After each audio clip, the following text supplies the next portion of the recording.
When I was 14, back in the summer of 2018, my best friend Tess and I were completely inseparable. She lived in a sprawling mobile home park in our small town in rural Georgia, a place situated just across the street from the local grocery store. We practically lived at each other's houses back then. This one particular weekend was no different. Just to give you an idea of the layout, if you're standing in the grocery store parking lot, there's a road directly in front of you. Across that road and down a small hill is the mobile home park, and just to the left of the park, up the hill towards the road, is a 24-hour convenience store. Tess and I had been goofing around at her trailer, watching dumb movies and eating junk food. As the night wore on, we decided we wanted to take a walk and grab some energy drinks to keep us up all night. Tess's mom was really cool and trusted us completely. It was already dark out, but the store was just up a small hill. We didn't even have to cross a major road to get there. As we were about to leave, Tess's little sister, a 10-year-old named Becky, begged to come with us. We reluctantly agreed. We were being loud and weird as we always were with each other, shouting inside jokes and laughing hysterically, much to Becky's annoyance. As we walked by the neighboring mobile homes, we got a few disapproving looks from people sitting out on their porches. We were just getting into the bright circle of light cast by the convenience store sign when Becky became notably embarrassed by how we were acting. Now, I need you to understand how we were being. Tess was doing loud, perfect imitations of characters from SpongeBob, while I was circling Becky, squatting into a crab walk and snapping my hands like claws. A couple of the people at the gas pumps had turned to look at us weirdly, but Tess and I brought the weird out of each other, and we were laughing so hard it just didn't matter. Becky rushed into the store and away from us. Tess and I calmed down a bit and followed her inside. We took our time picking out snacks and drinks with the generous $20 bill Tess's mom had given us. There were a few other people in the store, but we hardly paid them any attention. We had been in there for close to 10 minutes when I realized that Becky wasn't near us anymore. I told Tess, and she just laughed and made some dark joke about some poor sucker kidnapping her. At this point in my life, I had had enough scary encounters that I was pretty paranoid. So I handed Tess all my stuff and told her I was going to peek outside to make sure Becky was standing on the sidewalk. When I first didn't see her, my heart skipped a beat. But then, at the end of the walkway, almost completely in shadow, I saw her standing there with her head down. I called over to her, and she slowly approached, complaining that we were the worst. I rolled my eyes at her and told her if she stayed outside, she wasn't going to get any candy, to which she then sulkily walked back in. She handed Tess all the candy she wanted, and then told us she was going outside to wait. Like the mother hen that I am, I told her to stay by the door, in the light. We were third in line, but even looking out the big glass door, I didn't see her again. Tess told me not to worry about it, but I was still anxious. When we finally put our snacks and energy drinks on the counter, I told Tess I was just going to peek out at Becky while she paid. Right as I opened the door and the cool night air hit me, I saw her. She was standing only 10 feet away from the corner of the building, closer to the pumps than the entrance, and she was talking to someone in a lifted black pickup truck with black tinted windows. I marched right over and stood next to Becky, about to tell the people in the truck to leave my friend's little sister alone. But when I appeared, the window rolled all the way down, and I could see at least 4 grown men packed inside. They were all smiling stupidly at us. I didn't even say anything to them. I immediately looked at Becky, grabbed her arm, and told her that we really needed to leave. Becky pulled away from me and snapped that I wasn't the boss of her, that they were just asking for directions. I heard a laugh from inside the truck, and then the driver leaned across the seat and said to me, "Yeah, baby, we just wanted directions." Tess then walked out and was about to start joking around again when she fully took in the situation. "Look, man, we don't know where anything is," I replied, trying to get Becky to step away from the truck again. "What do you guys want?" snapped Tess, her usual playful attitude gone. The men just laughed again. "Wow, so hostile," one of them said. "We just wanted directions to your bedrooms, ladies." With that, all the men in the truck roared with laughter. At this point, I wasn't scared, just angry. I figured it was just some bored losers. Tess thought the same. "We're 14, you losers," she shot back.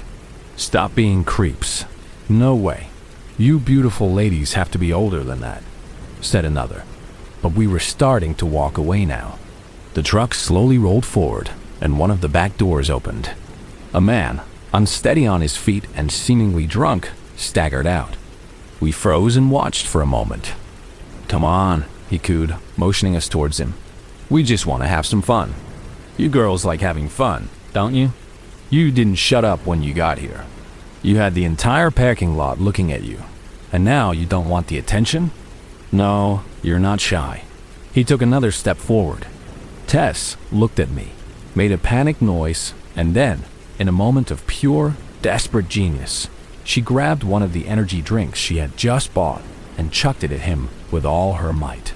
If the man hadn't been so intoxicated, he probably could have easily avoided it, but he was drunk, so it smacked him right in the chest. He made a wheezing noise and fell to the ground. Before the other men could do anything, Tess and I grabbed Becky and took off, running towards the mobile home park as profanities were screamed at us from the truck.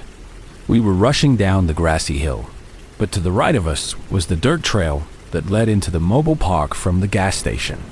We hadn't even made it halfway down when we saw the truck rolling down the dirt path, obviously trying to catch up and beat us to the bottom. Becky was already wheezing, but I was counting on the fact that they wouldn't risk driving their big truck through the yards, where they were liable to hit whatever trash the neighbors had left out. Luckily, I was right.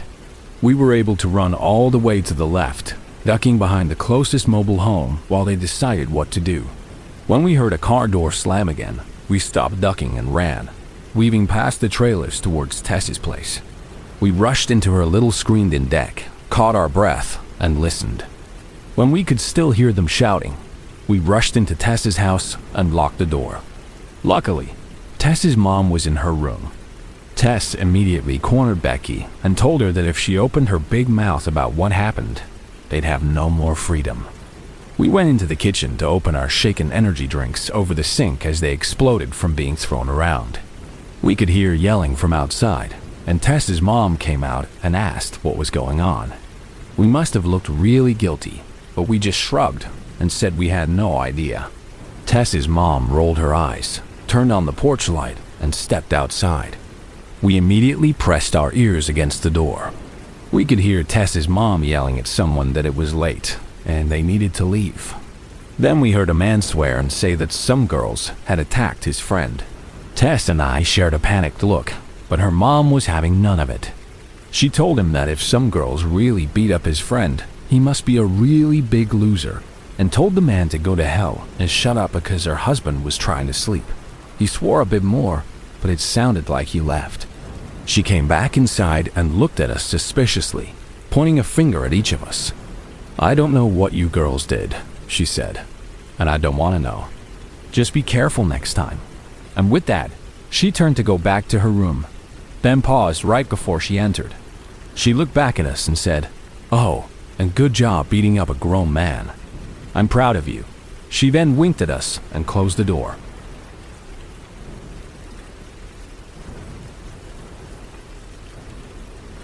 I live in a small rural town in the Texas Hill Country, a place where the nights are dark and the silence is so profound you can hear your own heartbeat. I'm a woman in my mid-20s, and I've learned to be cautious. It's not that our town is particularly dangerous, but out here, you're isolated. If something goes wrong, help can be a long way off. That's why I have a strict personal rule. I never go anywhere alone at night without Titan. Titan is my American bully. He's 90 pounds of solid muscle, with a massive head and a brindle coat that makes him look like a little tiger. To me, he's the sweetest, goofiest dog in the world. To strangers, especially in the dark, he can be incredibly intimidating. He's my constant companion, my shadow, and, as I found out one night last summer, my guardian. I'm a bit of a night owl. I often get my best work done in the quiet hours after midnight. On this particular night in August of 2023, I was on a roll. I was leaving the next day for a week-long camping trip, and I was in full preparation mode. I deep cleaned my entire house, finished up some freelance work I had due, packed all my camping gear, and even got a workout in. By the time I was finished loading up my SUV, the first hints of dawn were still a few hours away. It was around 3:30 in the morning. I was feeling accomplished and ready for a few hours of sleep before hitting the road. As I did one last mental checklist, a wave of annoyance washed over me. I had forgotten to fill up the gas tank. The only 24-hour gas station in our area is a lone outpost on the side of the highway, about a 10-minute drive from my house.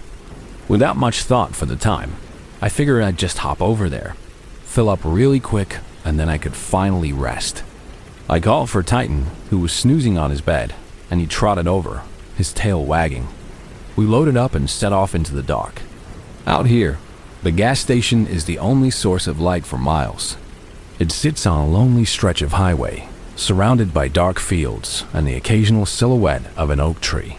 As I pulled into the empty, brightly lit station, the place felt completely deserted. It was just me, my dog, and the hum of the fluorescent lights. I have a routine whenever I stop the car with Titan inside. I always roll down my windows about halfway. We have brutally hot summers here, and he's actually managed to lock me out of the car before by stepping on the lock button. It's become such an ingrained habit that I do it automatically, without even thinking. I got out, the warm, humid air thick with the smell of crickets and distant rain. I started to pump my gas, leaning against the side of my car and watching Titan. He was sitting in the passenger seat, his big head sticking out the open window, his nose twitching as he took in all the new smells. He seemed perfectly calm. After a moment, I noticed his ears perk up. His body went still, and he let out a low, soft growl, a sound I almost didn't hear. I glanced around the empty lot.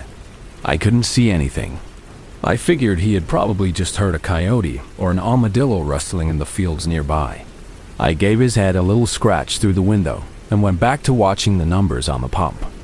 The pump clicked off, signaling it was full. I turned to hang up the nozzle, and I found myself face to face with a man. He had appeared out of nowhere, completely silent. There were maybe 6 inches between our faces. He was tall and painfully thin, dressed in dark, ragged clothes that seemed to melt into the shadows. His eyes were the worst part. They were wide and sunken, and they looked completely hollow, like 2 black holes in his gaunt face. I stumbled backwards, a gasp catching in my throat. My brain felt like it had short-circuited. I'd never felt a fear so pure and paralyzing. It was all happening in less than a second, but my mind was already reeling, trying to figure out a way to escape. He reached a hand towards me, his movements slow and deliberate, and he didn't say a word. Before I could react, before I could even scream, there was an explosion of movement from my SUV. Titan flew out of the open passenger window like he had been shot from a cannon. He landed on the concrete with a solid thud, placing himself directly between me and the stranger. I have never, ever been afraid of my dog, but seeing him in that moment, I found myself taking another shaky step backwards. He looked like a creature from a nightmare. Every single hair on his body was standing straight up, making him look twice his normal size. I could see the corners of his lips pull back in a terrifying snarl, exposing a full set of impressive teeth. A low, deep rumble was coming from his chest, a sound so menacing it seemed to make the air vibrate. His entire body was quivering with contained aggression. His tail stood straight up in the air, stiff as a board. He was leaning forward on his toes, his chest puffed out, drool dripping from his mouth. His eyes were locked on the man, and they held a look of pure, protective fury. The man froze, his hands still outstretched. We all stood there for what felt like an eternity, trapped in a silent, terrifying standoff.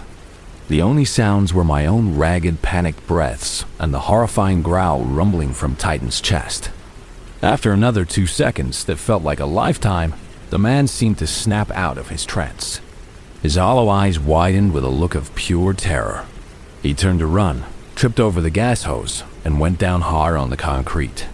He scrambled back to his feet, a wild, panicked look on his face, and then he just disappeared, running as fast as he could into the darkness of the surrounding fields. Titan didn't move for a few more moments, his body still tense, his growl still a low rumble. I finally found my voice and called his name. He relaxed slightly and looked back at me, as if to make sure I was okay. I rushed over and hugged his big, muscular neck, my body trembling uncontrollably. I don't know what that man's intentions were, whether he just wanted money or something far worse. But I know with absolute certainty that my dog saved me from finding out. We got back in the car, and after calling the police, I just drove home. The terror of the moment slowly being replaced by an overwhelming wave of love and gratitude for the goofy, 90-pound animal who had become my fierce protector.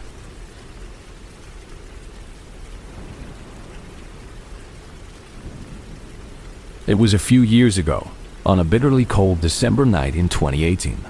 I had just come from a friend's Christmas party in a suburb of Cleveland. It was a great party, but I had stayed later than I intended, and by the time I left, it was well after midnight. I was tired and just wanted to get back to my apartment. On the way home, I saw the dreaded orange barrels and flashing lights. The exit I needed to take to get on the freeway was completely blocked off by a construction crew. This was before I had a smartphone with a reliable GPS. My old flip phone was good for calls and texts, and that was about it. I was in an unfamiliar part of town, and I had no idea how to get to the next on-ramp.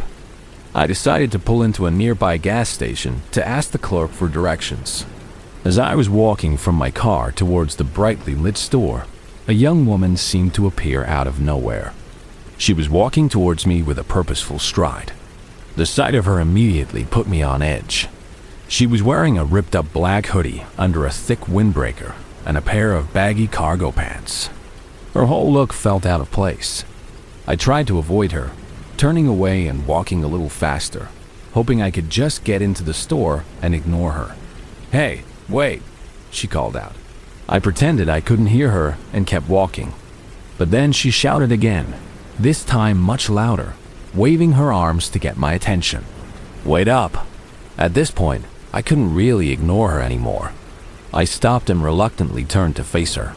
Now that she was closer, I could see her face more clearly. She was wearing a massive amount of makeup, but it couldn't hide the dark circles under her sunken, red-rimmed eyes. I had to admit, she was quite attractive, with sharp cheekbones and full lips. But somehow, that just made her seem all the more unsettling to me. Before she even opened her mouth, I just knew this was going to be trouble. "So, what do you want?" I said, my tone a little harsher than I intended. "Yeah, so, I know I don't know you," she began, a wide, practiced smile on her face. "But could you do me a huge favor? My car won't start, and I think the battery's dead. Can you jump-start my car? It's right over there." She pointed to a dark sedan parked in a shadowy corner of the lot, far away from the lights of the station. My internal alarm bells were ringing. No, sorry," I told her. "I don't have any jumper cables in my car. I think they sell those things here in the gas station," she said, her smile not wavering. "Why don't you buy some, and then you can help me?" She was trying to be flirty, batting her eyelashes and leaning in slightly. "I'm sorry, but I can't help you," I said firmly, and started to walk away. I was hoping she would get the hint. Instead, she rushed forward and grabbed my arm, her grip surprisingly strong. She pulled herself closer to me. "Come on," she purred. "A hot guy like you can't help me out? You seem really cool. What's your name?" "I'm Tiffany." She put her arm around my waist and tried to press her body against mine. I could smell a strange mix of stale cigarette smoke and cheap, sweet perfume coming off of her. Now, as a young, single guy in his early 20s, I would normally have welcomed this kind of attention from an attractive woman. And I'll admit, for a split second, I was tempted. But there was something deeply wrong and predatory about the whole situation. I pushed her arm off of me. "Look, I can't help you. Ask someone else." I decided right then that I needed to get away from her immediately. I abandoned my plan to ask for directions and started walking back to my car. Of course, she followed me, her voice taking on a whining tone. "Hey, come on, Don't walk away. Where's your Christmas spirit? I really want to get to know you. Come back to my car with me. She grabbed my arm again. I shook her off and kept walking. I got to my car and opened the driver's side door. She ran to the passenger's side and tried to open it, but it was locked. Look, I told you I can't help you. I shouted at her as I got into my car and slammed the door. I turned the key in the ignition and the engine came to life. She ran over to my driver's side window and started knocking on the glass. I wanted to just drive away, but she had positioned herself in a way that I might hit her if I pulled out of the parking space. I was trapped. I rolled down my window just a crack. Look, I said, my patience completely gone. For the last time, I am not going to help you. Get the hell away from my car and take a hike. Her demeanor instantly changed. The fun, flirty mask vanished, replaced by a look of pure, cold rage. You freaking loser! She screamed, her voice filled with venom. Like I'd ever even let you touch me anyway. Screw you! She kicked my driver's side door, hard, leaving a small dent. Then she turned and ran back towards her car. I was shocked. I was about to get out of my car and call the police on her for damaging my property. But to my horror, when I looked over at her car, I saw her climb into the passenger seat. Then, another figure emerged from the shadows by the side of the building and climbed into the driver's seat. It was a man, and he was carrying something in his hand that looked like an ice scraper. My heart started pounding as I heard the other car's engine fire up with a loud roar. She had been lying. Her car wasn't dead. This was a trap. I realized with a sickening lurch of fear that there was no time to call the cops. I had to get out of there, right now. I pulled out of that gas station faster than I've ever pulled out of anywhere in my life, my tires squealing on the cold pavement. I peeled out onto the road, and I could see the other car pull out right behind me, its headlights glaring in my rearview mirror. Thus began the most dangerous few minutes of driving in my life. I started driving as fast as I could, trying to get away from them. But they stayed right on my tail, honking their horn and flashing their high beams. I took every turn I could, weaving around the few other cars on the road. I came up to an intersection, and the light was just about to turn red. I saw my opportunity. I slowed down just a bit, letting them get closer. The light turned red. I waited a couple of seconds, then I gunned it, blowing right through the red light. I heard the angry horns of oncoming traffic, but I didn't care. I looked in my rearview mirror and saw their car slam on its brakes at the red light. I had a lead. I drove as quickly as possible and pulled into a nearby subdivision. I took a few random turns, driving deep into the dark, quiet neighborhood. I found a dark spot under a large tree, parked my car, and turned off my lights. I finally took a few minutes to breathe. My heart was pounding a mile a minute, and I could hardly sit still. I waited for what felt like an eternity, trying to calm my nerves. Finally, when I was sure I hadn't been followed, I started driving back out the way I came. When I got back to the main road, there was no sign of their car. It looked like I had lost them. A decade later, that story is still one of the scariest things that has ever happened to me. I'll never forget the look of pure malice on that girl's face when she kicked my door. I have no idea who that other guy was or what they intended to do to me. But I sometimes think about what would have happened if I had fallen for her act, if I had let her seduce me into that trap. The thought still chills me to this day. So to Tiffany, if that was even your real name, you and that scumbag guy you were with can rot in hell.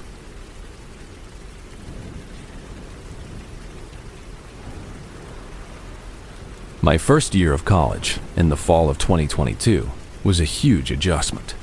I had moved from my small, quiet hometown to go to a community college in a large, bustling city.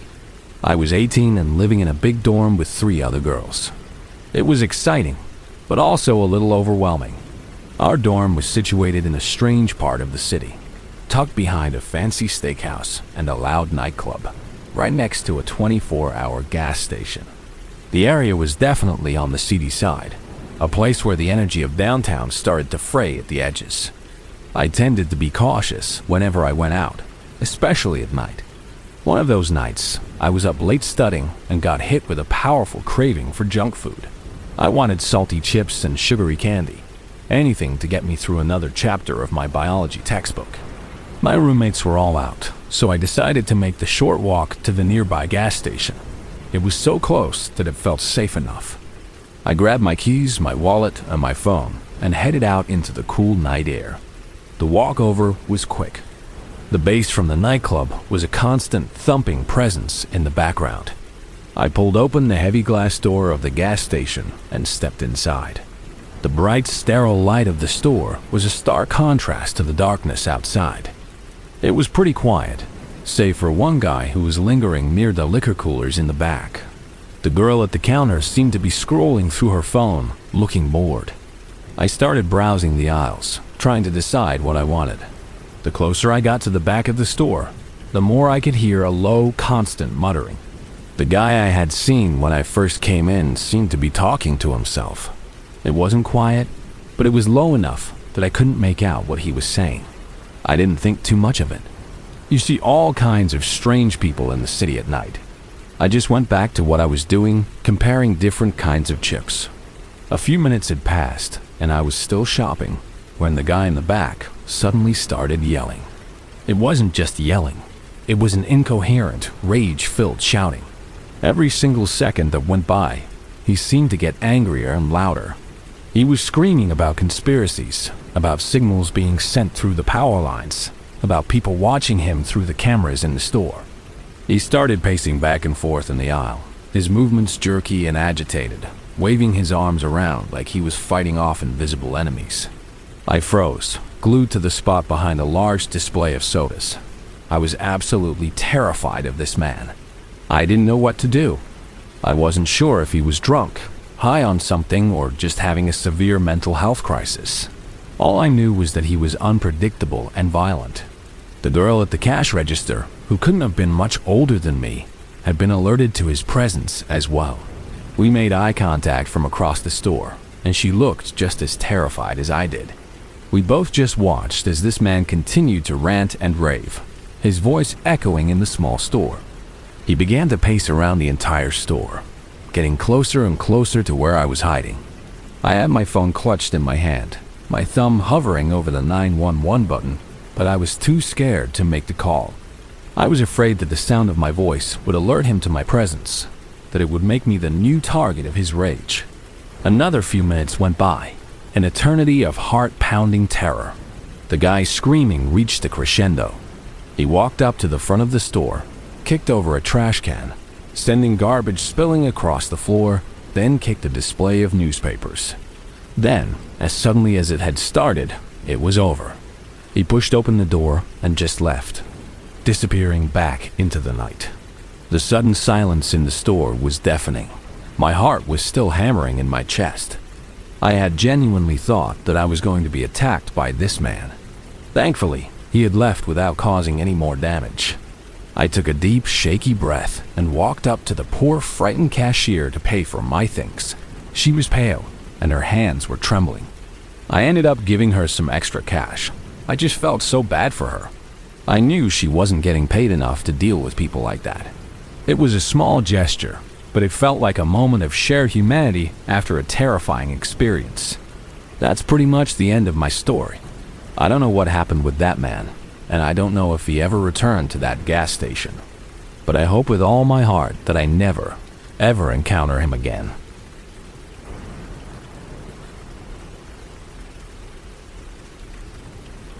I work as a paralegal at a small law firm in a quiet town in central Ohio. The work can be incredibly stressful, and most days I leave the office feeling mentally exhausted. This happened last summer, in July of 2023. I had been working late, trying to get a brief ready for a deadline. I finally left the office around 6 in the evening. The sun was still out, casting long shadows across the streets, but my energy was completely gone. I got into my car and realized I was almost on empty. I decided to stop at the gas station that was just a couple of minutes away from my job. It's a place I've been to 100 times before, a familiar and usually uneventful spot. I was feeling relaxed, just tired from work and looking forward to getting home and collapsing on my couch. I pulled up to a pump and got out, letting the warm evening air wash over me. While I was pumping gas, a big, dusty pickup truck pulled up and parked in front of my car, perpendicular to the pump, effectively blocking me in. I thought it was a bit of a weird way to park, but I didn't pay it much mind. I was focused on getting my gas and leaving. The truck had 2 guys in it. They looked like they were from the country, maybe farmers or construction workers. They were a bit older, probably in their 40s or 50s. Even from a distance, I felt a little uncomfortable. There was just something about the way they parked, the deliberate way they had positioned their truck. The guy in the driver's seat was talking, but his voice was soft, and I couldn't make out what he was saying over the sound of the pump. I ignored him at first. I honestly didn't even realize he was trying to talk to me. I was just staring at the numbers on the pump, watching them slowly tick upwards. Then, the driver yelled, his voice sharp and sudden. "Hey, I'm talking to you." His aggressive tone caught me completely off guard and sent a jolt of alarm through me. I turned to look at him, trying to keep my expression neutral. Can I help you?" I asked. The driver motioned with his hand for me to come closer to his truck. I didn't move. I stayed right where I was, by my own car. A feeling of wrongness was starting to creep over me, a gut instinct telling me to be careful. The guy finally spoke at a normal volume, a forced, folksy friendliness in his voice. "Sorry to bother you, ma'am. We're just a little lost. We're looking for the shortest covered bridge around here." This wasn't an entirely strange question. Our county is known for its historic covered bridges, and the shortest one is a minor local tourist attraction. It's also a little hard to find if you don't know the area, tucked away on a series of winding back roads. So, I briefly gave him the directions from the gas station, speaking clearly and concisely. As I finished, the pump clicked off. I grabbed my receipt from the machine, ready to get in my car and leave. This is when all of my internal red flags started waving frantically. The friendly facade on the driver's face slipped. "That sounds a little complicated," he said. "How about you lead us there?" The bridge was completely out of my way. I was tired, and I just wanted to go home. Plus, the request itself made me deeply uneasy. "No, I'm sorry, I can't," I said politely but firmly. "I'm heading in the opposite direction." I started to get into my car. He yelled at me again, his voice loud and demanding. "Wait, you could just leave your car here and hop in with us. We'll bring you right back. That way you wouldn't have to waste your gas or nothing."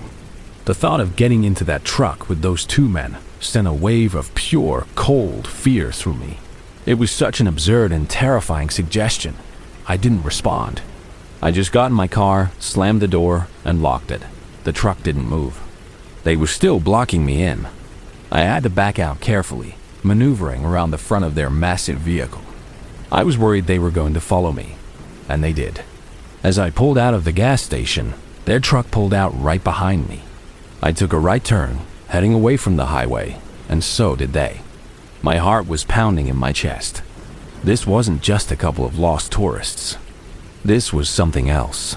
This was predatory. Throughout this whole interaction, the man in the passenger seat had not said a single word. He had just sat there, staring at me with a blank, unsettling expression. His silence was almost more frightening than the driver's aggressive friendliness. He just watched, his eyes fixed on me. I made the decision not to drive home. I didn't want them knowing where I lived. Instead, I started taking a series of random turns, diving down side streets and into quiet residential neighborhoods. I watched my rear view mirror, my hands gripping the steering wheel so tightly my knuckles were white. The big truck stayed right behind me, easily keeping pace. They weren't trying to be subtle. They wanted me to know they were there. I made a sharp left, then a quick right, my tires squealing a little. The truck followed every move.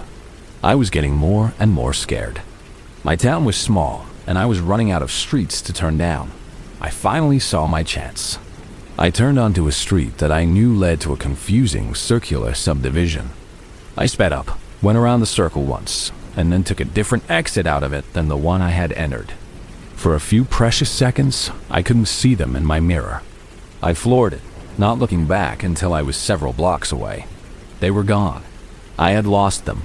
I drove to a different part of town and parked in the well-lit lot of a grocery store. I sat there for a long time, my body trembling with adrenaline. Once I had calmed down a bit, I called the non-emergency police line. I gave them a description of the truck and the two men, and I told them what had happened, how they had tried to get me into their vehicle. I don't know if the police ever found them, but the whole thing was so weird and so frightening.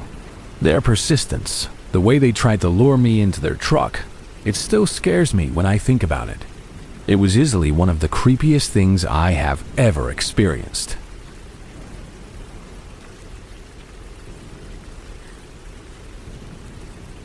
This happened to me about a month ago, and I still can't get it out of my head. The thing is, I wasn't the victim, I was just a witness. And I still blame myself for not being able to do more. Ever since that day, I never leave my apartment without my phone. You just never know when you might need to record something, to have evidence of the horrible things people are capable of. It was a warm summer evening, and as I usually do, I was taking a walk with my small dog, a little terrier mix named Buster. I live in an apartment complex near a busy part of town, with a couple of churches, a tramway stop, and a 24-hour gas station, all within a few blocks. On this particular night, the only thing I had with me were my keys and Buster's leash. I left my phone on the charger, a decision I now deeply regret. Instead of taking our usual route around the park, I decided to switch things up and walk in the direction of the gas station. My plan was to cut through their lot to get to another small park on the other side of the road. As I got closer, just as I was passing the tramway stop, I heard it, the terrified screams of a young woman. I couldn't make out exactly what she was screaming at first, just the raw terror in her voice. As I got closer to the gas station parking lot, I could hear her words more clearly. She was crying out something like, "That hurts so much," and something about a knife. I was about 15 feet away from a car parked in a dim corner of the lot, next to the station's territory. That's where the screams were coming from. There was a young couple there. And then, right before my eyes, the driver's side door flew open, and the boyfriend threw the girl out of the car and onto the pavement. He then started to beat her with his fists and legs. This wasn't just a slap or a shove. He was hitting her with brute force, kicking her while she was on the ground, his face a mask of pure rage. He even picked her up and threw her against the side of the car like she was a rag doll. I just froze, my mind completely blank with shock and fear. Buster started whimpering and pulling on his leash, sensing my terror. After a brief moment of paralysis, I tried to do something. I yelled at him, "Hey, stop it. Leave her alone." He just briefly glanced at me, his eyes cold and empty, and then went right back to hitting the girl. There were multiple reasons why I couldn't just run over there and try to stop him myself. 1. I'm a pretty physically weak girl. 2. I had a small dog on a leash that I was trying to control. And 3. She had screamed something about a knife. I didn't have anything with me that I could use to defend myself. Since he wasn't paying much attention to me, I decided to grab Buster and run to the gas station to look for help. I ran up to one of the employees who was outside on a smoke break. I pleaded with him for help, my voice breathless and panicked. "That girl is being beaten," I said, pointing towards the parking lot. "You have to do something." The employee's answer made my heart sink. He just took a long drag from his cigarette, shrugged his shoulders, and said, "Well, they're probably a couple. It's their own business, family business or not. That's not an excuse to beat the crap out of someone." What if he had killed her? His indifference was almost as shocking as the violence itself. As I was standing there, stunned by his response, the car's engine roared to life. The man got in and started to drive away.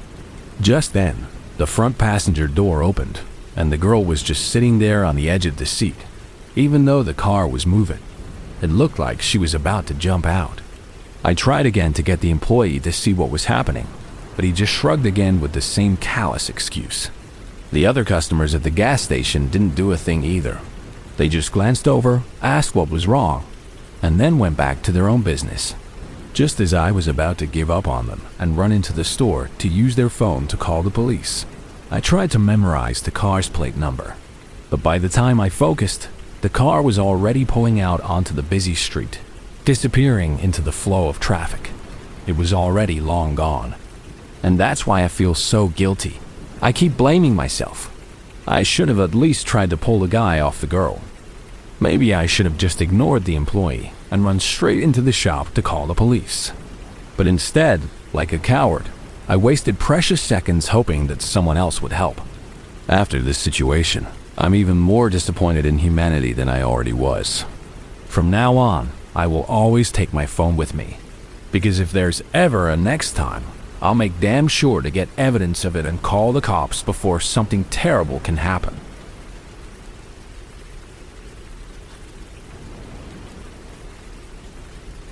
I live in Colorado, but my whole family is back in Nebraska, a solid 8-hour drive east. In the summer of 2022, I was 19 and finally had a car reliable enough to make the trip on my own. It was a beat-up 2008 Subaru, but it was mine. My mom had been begging me to come visit for weeks, so I packed a bag, filled up a thermos with coffee, and hit the road before dawn, hoping to get there before dinner. I loved the feeling of driving alone, just me and the open road and a good podcast. It felt like freedom. The first few hours were easy, watching the mountains shrink in my rearview mirror as I crossed into the vast flat plains of eastern Colorado.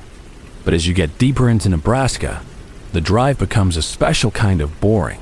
The landscape is a hypnotic, unchanging sea of cornfields and sky. Gas stations and towns become fewer and farther between. I have made the drive with my parents dozens of times, but doing it alone was different. The isolation felt more pronounced. About halfway there, somewhere on a long, empty stretch of I-80, I started to get hungry. Not just a little hungry, but that deep, distracting hunger that comes from hours of driving and too much caffeine. The highway signs were sparse, but I finally saw one for a gas station at the next exit. It wasn't a major chain, just a generic sign. I was low on gas anyway, so I figured I might as well stop. I've always been a bit wary of people. I had a rough couple of years in middle school and learned early on to trust my gut. I developed a sort of internal alarm system that goes off when something doesn't feel right. It's not something I can explain, just a cold, prickling sensation in my stomach. I wasn't worried about being on my own though. I felt like I could handle myself if a situation got weird. I pulled off the highway and drove down a short road to the gas station. It was a larger building than I expected, old and a bit weathered, with a sign that read Country Market. It looked like one of those places that tries to be everything at once. A gas station, a convenience store, and a local gift shop. There were only one or two other cars in the big, cracked parking lot. I parked at a pump, got out, and started filling my tank. The air was hot and smelled of diesel fuel and cut grass. After the gas was pumping, I locked my car doors out of habit and went inside. The moment I stepped through the door, my internal alarm started to buzz. The store was dim and quiet. To the right were the usual rows of snacks and drinks. To the left, the space opened up into a sort of antique shop, filled with dusty furniture, old farm equipment, and glass cases of tarnished jewelry and weird knickknacks. The whole place had a strange, musty smell, like old paper and forgotten things. There was no one at the cash register, just a small, handwritten sign that said, "Be right back." I walked in and immediately noticed a man. He was probably in his late 20s, with greasy, dark hair and pale skin. He was just wandering around the antique section, not really looking at anything in particular. He glanced over at me as I came in, a quick, dismissive look, and I didn't think much of it. I headed over to the refrigerated section to find a drink. I was standing in front of a cooler, trying to decide between a soda and an iced tea, when he appeared right next to me. He hadn't made a sound. 1 second, I was alone. The next, he was there, opening the cooler door right beside mine. It wasn't an overtly weird action, but the store was almost completely empty. He had been all the way across the room just a moment before. Why did he need to be right here, right now? My gut feeling intensified. I decided I didn't want a cold drink anymore. I closed the cooler door and walked over to a different aisle, pretending to look at bags of chips. I stood there for a second, hoping he would just get his drink and leave. But he didn't. He followed me. I could hear his footsteps on the worn linoleum floor. He came and stood at the end of the aisle, just watching me. He wasn't pretending to shop anymore. He just stood there, his hands in his pockets, with a strange blank expression on his face. Then he smiled. It was a small, closed-lip smile that didn't reach his cold, dark eyes. It was the kind of smile that wasn't meant to be friendly. It was a smile that said, "I see you." At this point, my intuition wasn't just buzzing, it was screaming. I abandoned all thoughts of buying a snack. I just wanted out. I grabbed a random bottle of water from a display near the front and went to the counter. He came right up behind me, standing uncomfortably close. He wasn't holding anything, not even the drink he had supposedly come to the coolers for. He was so close I could feel the warmth from his body and smell the faint sour scent of unwashed clothes. I could feel his breath on the back of my neck. I stood there, my heart hammering against my ribs, just waiting for the cashier to appear. The silence in the store was heavy and suffocating. The "Be right back" sign mocked me from the empty counter. I cleared my throat and called out, "Hello? Is anyone here?" No one answered. The store remained silent, except for the low hum of the coolers. The man behind me pulled out his phone and started texting, but he kept looking up, glancing around the store and towards the front door, as if he was waiting for someone to arrive. That was it. I was done waiting. I put the bottle of water down on the counter and said, "Forget it. I'm out of here." I turned and walked quickly towards the exit. He followed me. As soon as I was out the door and into the bright, hot sunlight, I broke into a run. I fumbled with my keys, my hands shaking as I tried to unlock the car door. As I was jamming the key into the lock, I felt a hand grasp the back of my jacket. My arm was swinging forward with momentum, and his grip slipped off before he could get a firm hold. I jumped into the driver's seat, slammed the door, and locked it. I turned the key in the ignition, and the engine roared to life in record speed. I looked up and made eye contact with him through the windshield. He was standing just a few feet from my car, that same empty smile on his face. Then, out of the corner of my eye, I saw movement. 2 other men were running from around the corner of the gas station building. They were both bigger than the first guy, and they were running directly toward my car. I didn't hesitate. I slammed the car into drive and floored the gas pedal. I wrenched the steering wheel to the side, my tires screeching as I peeled out of the parking spot, nearly hitting the gas pump. The 3 of them stood there for a second, watching me, before they all turned and ran towards one of the other cars in the lot, a beat-up gray sedan. I sped out of the gas station and onto the road leading back to the highway, my heart pounding in my ears. I didn't know what they were planning, but I could imagine. I was about to be kidnapped, or worse. As I merged onto the on-ramp, I looked in my rearview mirror and saw the gray sedan pulling out of the station, coming after me. I called 911, my voice trembling as I told the dispatcher what was happening and where I was. I also told them that I didn't know what happened to the cashier, that the store was completely empty. I had a terrible feeling that they had already done something to whoever was supposed to be working there. The dispatcher told me to stay on the line and that police were on their way, but they were minutes out. Minutes felt like a lifetime. I pushed my old Subaru as fast as it could go, but the gray sedan was gaining on me. I weaved through the sparse traffic, my eyes darting between the road ahead and the mirror. The sedan was right on my tail, so close I could see the faces of the men inside. The first guy was in the passenger seat, staring at me, that horrible smile still on his face.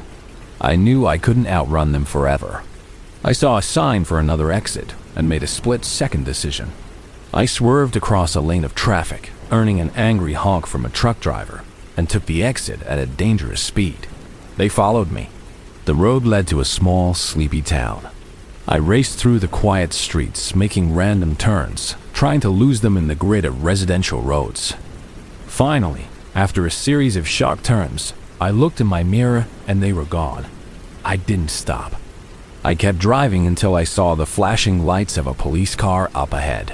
I pulled over, my whole body shaking uncontrollably. By the time the police got to the gas station, the men and their car were gone. They found the cashier tied up in a back room, unharmed but terrified. She said 3 men had come in, forced her into the back, and were waiting for a solo traveler to stop. They were waiting for someone like me. I now carry a knife with me whenever I make that drive. My gut feeling saved my life that day, and I will never ignore it again.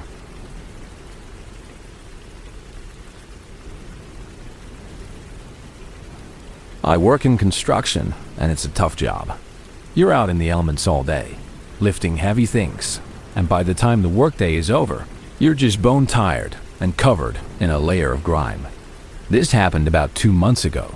In early spring of 2024, I had just finished a long 10-hour shift framing a new house. It was around 7 in the evening, and the sun was just starting to set. All I wanted to do was get home, take a hot shower, and eat a massive dinner.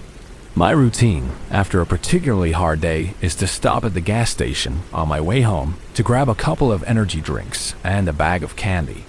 It's a little reward for surviving the day. So, I was heading to my local speedway, a place I've been to 1,000 times. It's usually pretty busy, but on this particular evening, the lot was almost empty. I parked my dusty work truck, got out, and walked towards the entrance. As I was walking in, I passed a guy who was heading out. I didn't get a great look at him, just a quick impression of a thin man in a dark hoodie. I didn't think anything of it. I went inside and the store was quiet. I grabbed my usual 2 cans of Monster and a king-size bag of Sour Patch Kids. I went up to the counter and paid. The cashier was a young guy I recognized from my other visits. He was usually chatty and friendly, but tonight he seemed distracted and on edge. He barely made eye contact as he rang me up. I took my stuff and headed back out to my truck. I was halfway across the parking lot when I heard someone shouting behind me. "Hey, you!" I turned around. It was the cashier. He was standing just outside the front door of the store, and he looked agitated. "You didn't pay for those items," he yelled. I was completely confused. "What are you talking about?" "I literally just paid for them. I have the receipt in my pocket. Get over here and pay," he insisted, his voice loud and urgent. "Or else I'm going to call the cops and get them to arrest you." I was getting angry now. "No, I just told you. I paid for these." I started to walk towards him, ready to show him my receipt and give him a piece of my mind. As I got closer, I noticed something strange. While he was yelling at me, he was also pointing, not at me, but at my truck. Then he started waving his arm, gesturing for me to come towards him, to come back inside the store. It didn't make any sense. His words were angry and accusatory, but his gestures seemed like he was trying to warn me about something. A feeling of unease washed over me. I decided to trust his actions over his words. I walked up to him, and as soon as I was close enough, he grabbed my arm and pulled me back inside the store, away from the view of the parking lot. Once we were inside, his whole demeanor changed. He let go of my arm and leaned in close, his voice dropping to a terrified whisper. "Listen to me," he said, his eyes wide with fear. "There's someone inside your truck." The words hit me like a punch to the gut. I was shocked and confused. "What are you talking about?" "When you were at the counter paying," he explained, his voice trembling slightly, "I was looking at the security cameras. I saw a man walk up to your truck, open the back door, and get inside. He had a knife in his hand. It was the guy who walked out right before you came in." My blood ran cold. I stood there, completely frozen, trying to process what he had just told me. He led me over to the monitor behind the counter and pointed at the screen, which showed a live feed of the parking lot. He pointed at my truck. The back door on the driver's side was wide open. We both stood there for a moment, staring at the screen. The open door was a silent, terrifying confirmation of his story. After a few seconds that felt like an eternity, I finally snapped out of my shock. I ran to the front door and looked out at my truck. The back door was still open, swinging slightly in the evening breeze. I walked cautiously towards it, my heart pounding in my chest. I peered inside. There was no one there. Whoever had been in my truck was gone. The cashier came out and asked if I was going to call 911. I thought about it for a second. I didn't really want to file a report and go through all the hassle. The guy was gone and nothing had been stolen. I was just shaken up. I thanked the cashier profusely for what he did. His quick thinking, the way he created a scene to get my attention and lure me back inside without alerting the person in my truck, probably saved my life. If I had just walked back to my truck and gotten in, who knows what would have happened. I got in my truck, locked the doors, and drove home, my eyes constantly checking the rearview mirror. I don't know what happened to the guy with the knife or what he was planning to do, but I will be forever grateful to that young cashier. His strange, frantic performance in the parking lot was the reason I was able to drive home safely that night, and I learned a valuable lesson. Always lock your doors, even if you're just running into a store for a minute.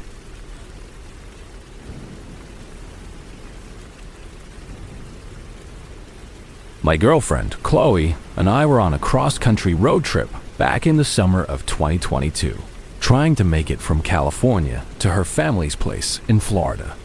We were somewhere deep in the Arizona desert, on a long, empty stretch of I-10 where the heat shimmered off the asphalt, and the only things to look at were saguaro cacti and the endless, pale blue sky.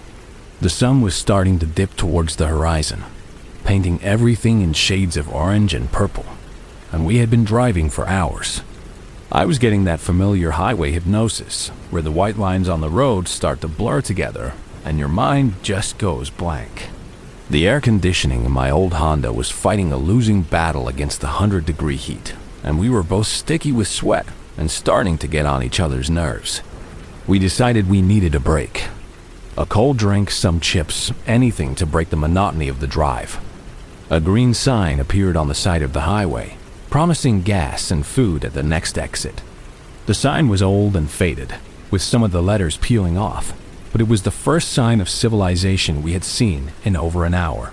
I took the exit ramp, which led us down a cracked and dusty 2-lane road that ran parallel to the interstate. After about a quarter of a mile, we saw it. It wasn't a major brand name station, just a small, standalone building with a single canopy over 2 ancient-looking pumps.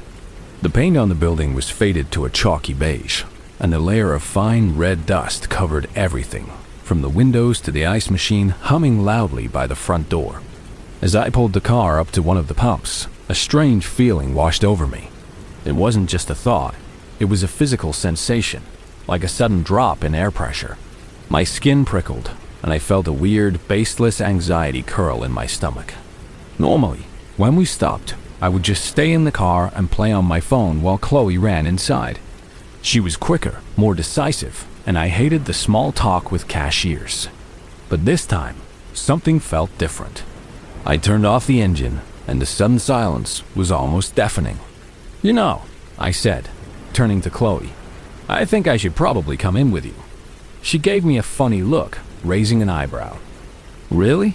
You hate going into these places. Are you feeling okay?" "I don't know," I admitted, feeling a little foolish. "I just have a weird feeling. Just for this one." She shrugged, accepting it without much argument. She knew I wasn't prone to paranoia, so if I said something felt off, she trusted me. I got out of the car, and the wave of dry heat felt like opening an oven. The air smelled of dust, hot metal, and something else, something faintly chemical that I couldn't place. We walked towards the entrance, our flip-flops crunching on the gravelly pavement. The glass door was covered in smudged fingerprints, and a few dead insects were trapped between the glass and a faded beer advertisement. When we stepped inside, the blast of cool air from the AC unit was a relief, but the feeling of unease didn't go away. In fact, it got stronger. The inside of the store was dim, lit by a pair of long fluorescent bulbs that flickered and buzzed overhead. The shelves were sparsely stocked with dusty cans and bags of chips that looked like they had been there for months. We tried to lighten the mood, laughing quietly at a life-size cardboard cutout of a model holding a beer. Her face was so pixelated from sun damage that she looked like a character from an old video game. It was a stupid joke, but for a second, things felt almost normal. We made our way to the back coolers to look for some drinks. The selection was poor, mostly off-brand sodas and a few sad-looking energy drinks. As I stood there, trying to decide on something, the feeling of being watched became overwhelming. It was a focused, intense pressure on the back of my neck. I tried to ignore it, telling myself I was just tired from the drive, but it was impossible to shake. I glanced over at Chloe, and I could see from the tight set of her jaw that she felt it too. Her usual relaxed posture was gone. She stood stiffly, her arms crossed over her chest.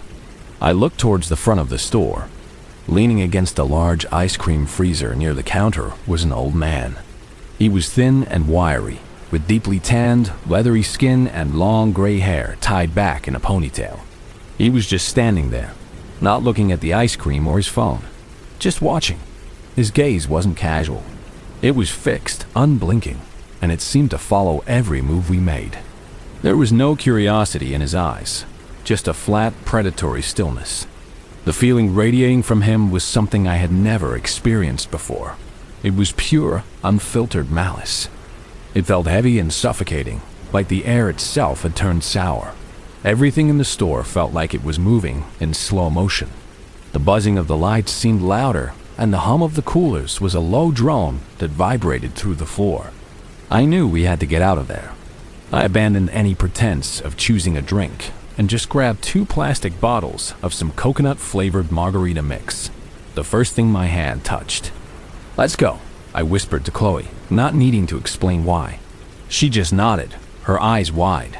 We walked to the counter, trying to act casual, but I could feel my heart hammering against my ribs. The old man by the freezer didn't move, but as we got closer, a smile spread across his face. It was one of the most unsettling things I have ever seen. It was far too wide for his narrow face, showing off a set of yellowish teeth. The smile didn't reach his eyes, which remained cold and hard as stones. He started talking to us, his voice a low, gravelly rasp. He was trying to be charming, asking where we were from, where we were headed, but his tone was all wrong.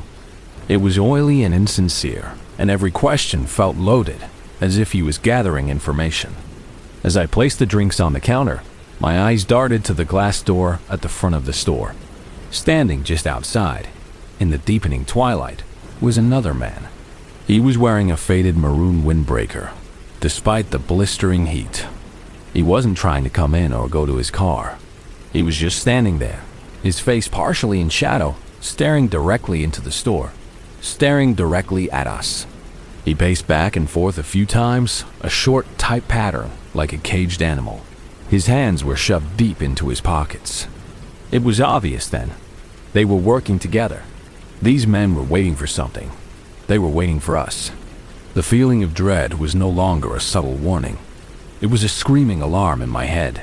My hands felt clumsy as I fumbled for my wallet. The cashier, a tired-looking woman who hadn't said a word, rang up our drinks with a bored expression, seemingly oblivious to the tense atmosphere in her store. I paid with my card, my fingers shaking slightly as I pushed the buttons on the keypad. The old man was still smiling that horrible smile, still watching. We grabbed our drinks and walked towards the door, moving as quickly as we could without breaking into a full run. I could feel their eyes on our backs the entire way. Pushing the door open and stepping back into the oppressive heat felt like escaping from a tomb. We didn't speak. We practically ran to the car, got in, and I locked the doors before I even put the key in the ignition. As I started the engine, I looked over at the store. The old man was now standing in the doorway, that same wide, unnatural smile on his face. The man in the maroon windbreaker had started circling the building, his pace slow and deliberate, his eyes still fixed on our car. I threw the car into reverse, backed up in a spray of gravel, and sped out of the parking lot, not even bothering to look for traffic on the empty road. I didn't slow down until we were back on the I-10 on-ramp, merging with the sparse highway traffic.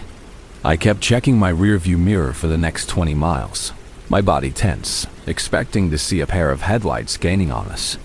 When we were finally sure we weren't being followed, Chloe and I started talking about it, the words tumbling out of us in a rush of shared fear. We talked about the old man's eyes, the way the man outside was waiting, the overwhelming feeling of danger. Later that night, at a well-lit, busy hotel, I looked up the town we had stopped near.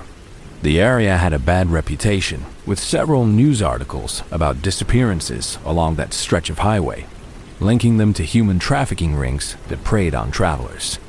I have no doubt in my mind that those men were looking for their next victims. I think if I hadn't listened to that initial strange gut feeling, if I had let Chloe go into that store by herself, she might have never come out. Or maybe they would have taken me from the car while I waited. It seems like such a small, mundane event, but I know with absolute certainty that we had a very, very close call.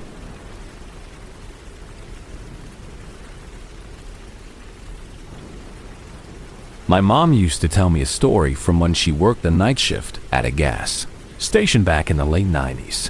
It wasn't one of those big corporate chains, but a small locally owned mom and pop place in our quiet Indiana town. Working the overnight shift there meant you were completely on your own from midnight until the morning crew came in. The story always gave me chills, not just because of what happened, but because of how close she came to something truly terrible. Her story always started in the winter of 1999. There had been a string of armed robberies at convenience stores in the next county over, and the news had everyone on edge. My mom's boss, a cautious old man named Mr. Henderson, was worried his little station would be the next target. So, for a couple of weeks, he scheduled an overlap. My mom's shift started at 10, and for the first 2 hours, she worked with one of her coworkers, a big, friendly guy named Dave. On the night of the story, Dave was getting ready to leave right at midnight. He finished stocking the coolers, wiped down the counters, and grabbed his coat. "All right, Carol," he said to my mom, his voice echoing in the quiet store. "You be careful tonight, you hear? Keep that door locked." My mom, who was tough as nails and had been working night shifts for years, just smiled and told him not to worry about her. But she admitted to me later that the recent robberies had put a little knot of anxiety in her stomach that she couldn't quite shake. Dave left, and the little bell on the door jingled, signaling that my mom was now alone. About a half hour later, the bell jingled again. A young woman came in. My mom described her as goth, with jet black hair, heavy eyeliner, and a collection of silver rings on her fingers. She looked to be in her late teens or early 20s. The girl, who my mom remembers was named Tiffany, was fidgety and nervous, her eyes darting around the empty store. She walked up to the counter, bought a pack of Marlboro Reds, and paid with exact change. "Have a good night," my mom said as she handed Tiffany her cigarettes. But the girl didn't leave. Instead, she just started wandering around the aisles, picking up random items, looking at them for a second, and then putting them back down. My mom started cleaning the hot dog case, keeping a wary eye on her. After about 5 minutes of this strange, aimless wandering, my mom finally stopped what she was doing. "Is there anything else I can help you with?" she asked. The girl came up to the counter, a look of contrived helplessness on her face. "My car ran out of gas just up the street," she said. "I need to get some gas." My mom noticed right away that the story had holes. Why would you walk to a gas station without a gas can? Why would you spend your last few dollars on a pack of expensive cigarettes if you were stranded? But my mom has always had a soft spot for people who seem to be in trouble. She grabbed one of the red plastic gas cans from behind the counter and told the girl the price. "Oh," Tiffany said, her face falling. "I don't have enough money for the can," my mom sighed. Against her better judgment, she told the girl that she would buy the gas can for her. Tiffany's face lit up with a smile that seemed a little too wide, a little too grateful. "But I don't have enough money to buy you the gas itself," my mom added firmly. The girl seemed to accept this and thanked my mom profusely. She said she had someone she could call who would bring her some gas money. She left the store, and my mom watched her go, that knot of anxiety in her stomach tightening. Something about the whole situation felt staged and wrong. My mom turned to look at the small black and white surveillance monitor behind the counter. It gave her a grainy, wide-angle view of the front of the station. Instead of walking to the payphone, which was just to the left of the front door, she saw Tiffany walk directly to a beat-up, windowless white van that was parked in a dark corner of the lot near the exit. She watched as the girl walked up to the passenger side and started talking to someone inside. She couldn't see who it was, but she saw Tiffany pointing a few times back at the station. My mom's heart started to pound. She knew, with a sudden, chilling certainty, that she was about to be robbed. The conversation only lasted a minute or two. My mom watched as Tiffany started walking right back towards the station entrance. The girl came back inside, her fake, helpless expression back in place. "My uncle is bringing me some money," she said, "but when I tried to use the pump, I couldn't figure out the handle. The gas pumps at the station were the most basic, no-frills pumps you could imagine." The excuse was laughably thin. "Could you come outside and help me?" she asked. My mom pretended to be calm, but her mind was racing. "I'm sorry," she said, her voice steady. "I can't leave the station unattended. It's against policy. Try another pump." The girl's act started to crack. "I tried them all," she whined, her voice taking on a sharp, irritated edge. "I just can't figure out how they work. Please, just come outside and show me." "I'm sorry," my mom repeated, "but I'll be fired if I leave the store. There's another gas station just a block up the street. They always have multiple employees on staff. Someone there should be able to help you." That's when Tiffany's friendly facade completely shattered. A strange, eerie sort of snarl twisted her features. "I really need your help," she said, her teeth clenched. She started stomping her foot up and down like a pouting toddler. At this point, my mom dropped all pretense of being nice. She gave the girl what she calls her cold bitch smile and leaned forward. "By the way," my mom said, her voice low and full of ice, "I saw you talking with your friends in the van outside. I already called the cops and gave them your license plate number. It was 327 LBR. They should be here in just a minute. They're so fast in this town. It was a complete bluff." She had made up the license plate on the spot, but it worked. The girl's face went pale with panic. She quickly left the store, got inside the white van, and before she could even fully shut the side door, the van was peeling out of the parking lot, its tires screeching.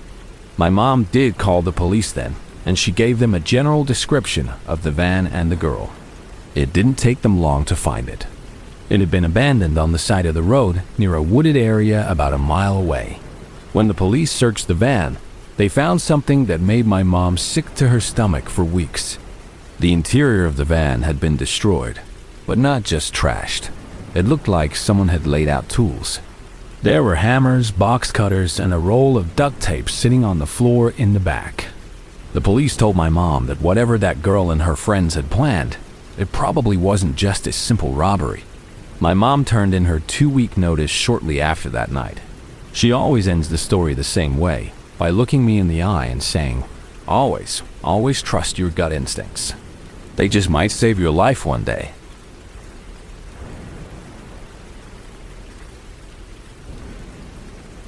The end of the fall semester in 2022 had left me completely drained. I was a sophomore at a university in Pennsylvania, and after weeks of final projects and cramming for exams, all I wanted was to be home in upstate New York for Thanksgiving. I finished my last final, threw my laundry and textbooks into the back of my old Toyota, and hit the road around 4 in the afternoon, hoping to make it home before my parents went to bed. My older brother, Mark, had used my car the day before and had sworn up and down that he'd filled the tank for me. It was a lie, of course, and I discovered it about 2 hours into my drive, when the low fuel light blinked on with an infuriating cheerfulness. I was on a long, dark stretch of a state highway that cut through the Allegheny National Forest. It was a beautiful drive during the day, but at night, it was just a tunnel of blackness, the dense forest pressing in on both sides, swallowing the beams of my headlights. Towns were few and far between, and my phone had lost service about 20 minutes ago. A knot of anxiety tightened in my stomach. I started scanning the side of the road, desperately looking for a sign, any sign of civilization. That's why I saw it. It wasn't an official blue highway sign. It was a large, weathered piece of plywood nailed to a tree, with 3 words spray-painted in sloppy, dripping red letters. Gas next exit. It looked sketchy as hell. My rational mind told me to keep driving, to hope for a real town to appear before my car sputtered to a halt. But the glowing fuel light was a constant, nagging reminder of my predicament. I imagined being stranded out here in the pitch black, and the thought was enough to make my decision for me. Maybe it was just some small family-owned place trying to get business. How bad could it be? I took the next exit, which was less of an exit and more of a narrow, gravel-covered ramp that descended steeply into the trees. The road at the bottom was unpaved and rutted, my car's suspension groaning with every bump. The forest was even thicker here, the branches of the ancient trees interlocking overhead, blocking out the sliver of moon in the sky. It felt like I was driving into a different world, one that had been forgotten by time. The air grew colder, and I could smell the damp, loamy scent of decaying leaves. After about a quarter of a mile of this unsettling, bumpy ride, I came to a clearing. And there was the gas station. My heart sank. It hadn't been open for years. It was a derelict, skeletal structure, slowly being reclaimed by the wilderness. The canopy over the pumps was rusted through in several places, and the pumps themselves had been ripped out, leaving gaping holes in the concrete island. The convenience store's roof was caving in, and the windows were shattered, looking like vacant black eyes. I pulled over next to the crumbling building and killed the engine. The silence was immediate and absolute. I checked my gas gauge again. The needle was now resting firmly on the E. I knew I wouldn't make it another half mile. I was well and truly stranded. I tried my phone again, holding it up in the air, but there was still no signal. Cursing my brother, my car, and my own stupid decision to trust a spray-painted sign, I resigned myself to my fate. I would have to wait until morning and hope another car came down this godforsaken road. I decided to leave my engine on. It was cold, and more importantly, my headlights were the only thing pushing back the oppressive, suffocating darkness. Sitting next to an abandoned building in the middle of the woods in complete blackness was not an option. I put my seat back, turned on the radio to a station that was mostly static, and tried to get comfortable. I must have dozed off for a bit, because the next thing I knew, the static on the radio was starting to get on my nerves. I was just reaching to turn it off when I sensed something. It wasn't a sound, just a subtle shift in the atmosphere, a feeling of being watched. The hair on the back of my neck stood up. I scanned the area illuminated by my headlights. Nothing. Just a decaying gas station and the wall of trees beyond it. I told myself I was just being paranoid. Then I heard a sound, a distinct snap of a twig breaking underfoot, coming from the side of the old store. I froze, my hand hovering over the radio dial. I stared into the darkness, my heart starting to beat a little faster. And then I saw him. He stepped out from the shadows of the building and into the full glare of my headlights. He was a man, but he looked like a ghost. He was rail thin, with a gaunt, hollowed-out face and eyes that seemed to sink into his skull. He was wearing ragged layers of dirty clothes. He just stood there for a moment, blinking in the bright light. Then he yelled, his voice a hoarse, demanding croak that echoed in the silent clearing. "Hey, buddy. Come over here." I was completely spooked. I figured he must have been squatting in the old building. I didn't want any trouble. I rolled down my window just a crack, my foot hovering over the gas pedal, ready to floor it at the first sign of trouble, even if I only made it a few hundred feet. "Yeah? What's up?" I yelled back, trying to sound more confident than I felt. "You got any change?" he asked, his vacant expression never changing. He stood stiffly, his hands shoved deep into his pockets. "Nah, man, I don't. Sorry," I said, already rolling up my window. As I did, I saw more movement. It wasn't just him. From the deep darkness between the trees at the edge of the clearing, heads began to appear. 1, then 2, then 5, then what looked like 20 or more. They were just heads, pale, disembodied faces peeking around the thick trunks of the trees, all of them staring silently in my direction. They were perfectly still, like an audience of specters watching a play. I couldn't see their bodies, just their faces, all illuminated in the ghostly white light of my car. My blood ran cold. This wasn't just one homeless guy. This was a group, a large one, and I had just stumbled into their territory. As I was trying to process the horrifying sight of all those watching eyes, another man began to walk out from behind the far side of the gas station. He was bigger than the first man, and he was walking towards my car with a slow, deliberate pace. That was it. I didn't wait another second. I slammed the car into drive and stomped on the gas pedal. The tires spun on the gravel for a second, then caught, and I shot forward, back down the dark, rutted road. I didn't look back. I got as far away from that place as my empty tank could carry me, which turned out to be almost a full mile, where the car finally sputtered and died at the side of the road, just before the on-ramp to the highway. I'd finally had a single bar of service. I called a jang, my voice shaking as I updated them on my new location. Then, after a moment of debate, I called the nearest town's sheriff's department. I told the dispatcher what I had seen. He sounded skeptical, but he promised he would send a trooper to check it out. When I finally arrived at my aunt's house hours later, shaken and exhausted, I got a call back from the sheriff's department. They told me that whoever was there was gone, but they had found the place. There was no doubt that a large number of people had been living there for a while. They found blankets, empty cans of food, makeshift shelters. He said I was lucky I didn't get out of my car. That whole situation still freaks me out. I don't know what they would have done if I had gotten out, or if my car hadn't started. I feel like I stumbled upon a hidden secret world in those woods, and I'm just glad I was able to drive away from it.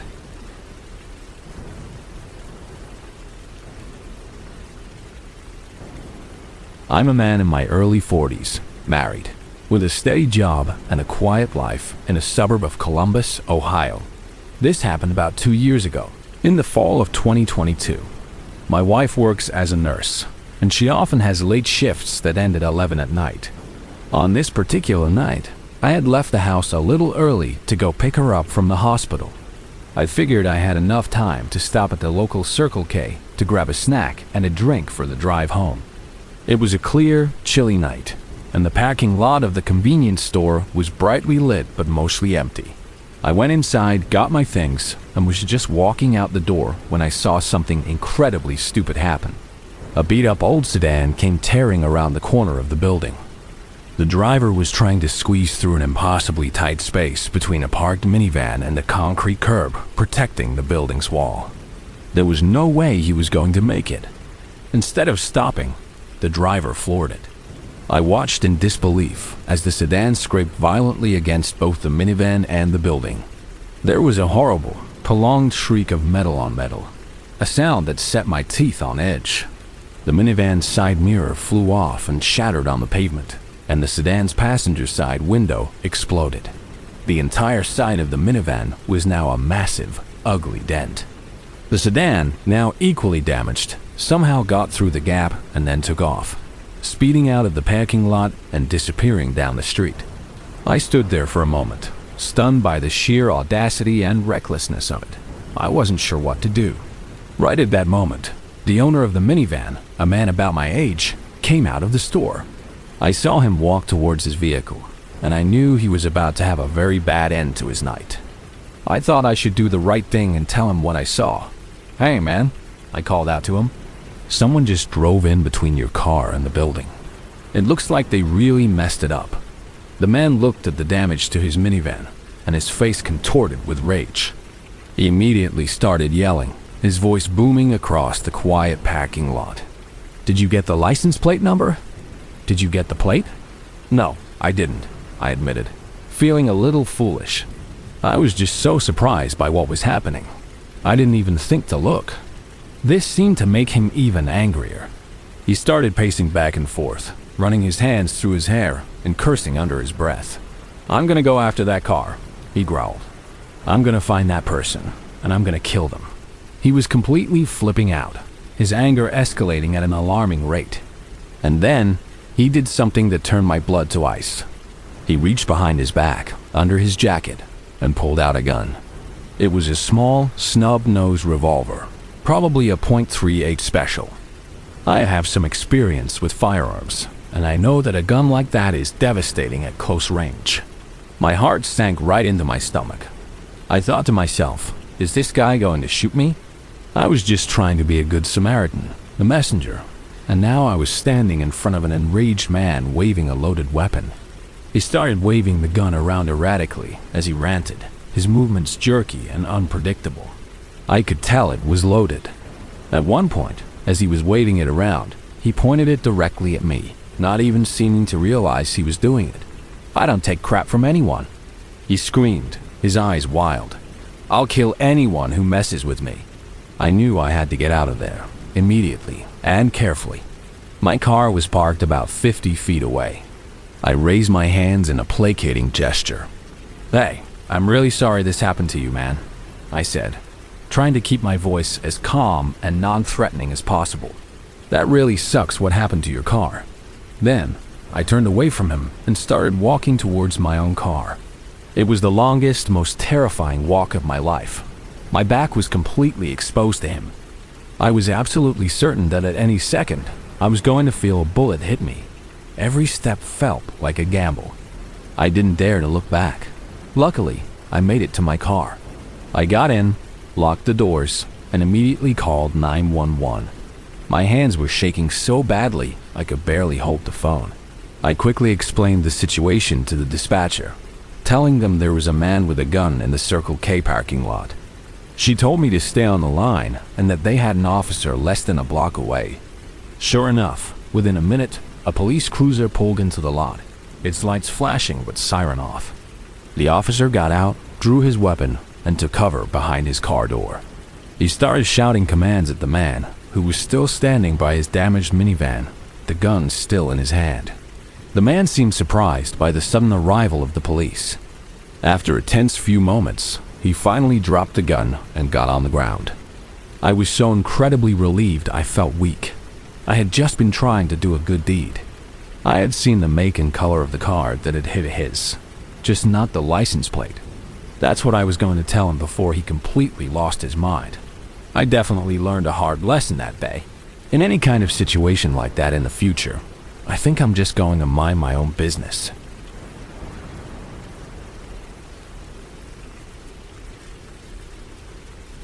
Last year, for the holidays in December 2023, I had a full schedule planned.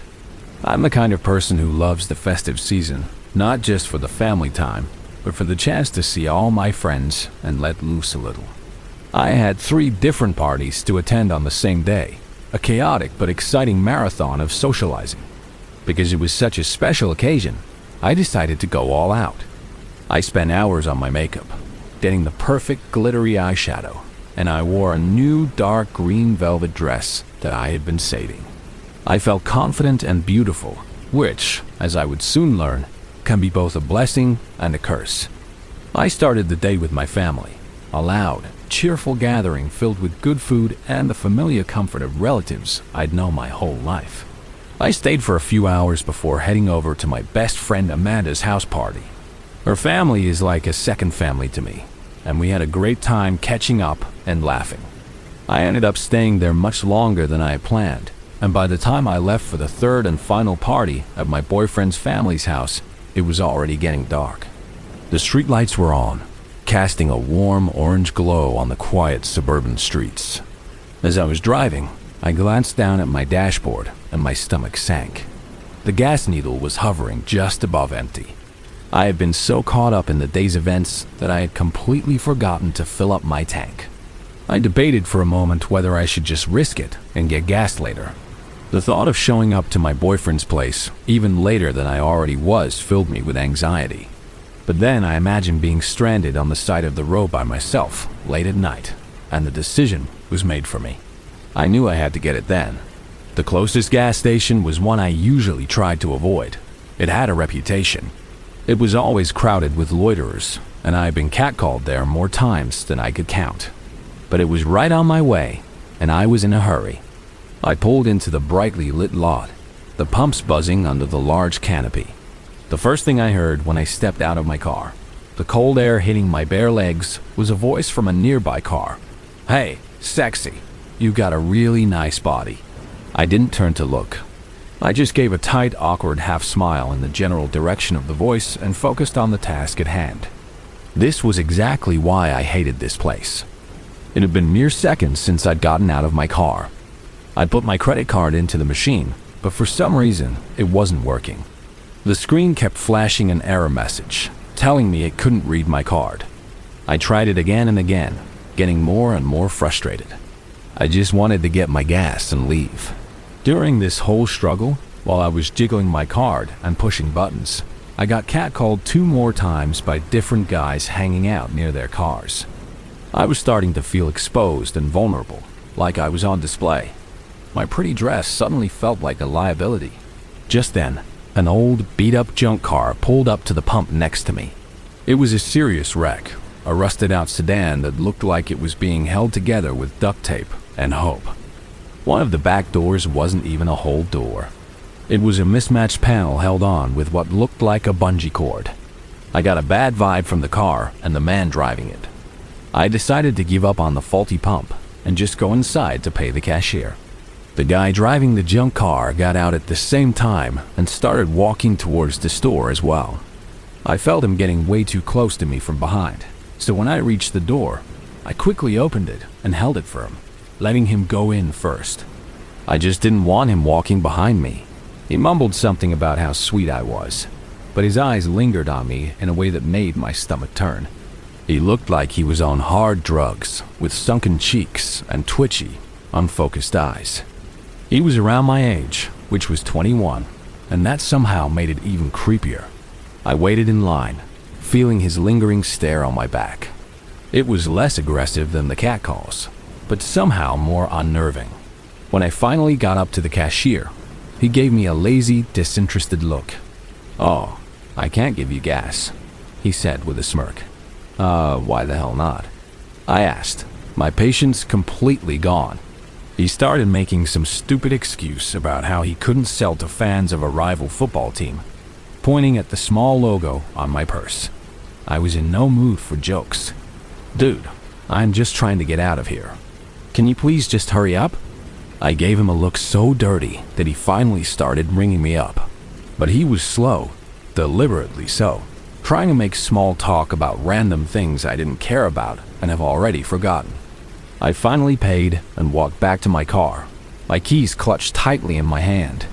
As I walked, I was catcalled by what must have been the 6th guy to bother me that night. But that wasn't what scared me. The junk car guy was right behind me, walking out of the station. He walked up to his car and got in. I started pumping my gas. Finally, the simple act feeling like a huge victory. I just wanted this whole ordeal to be over.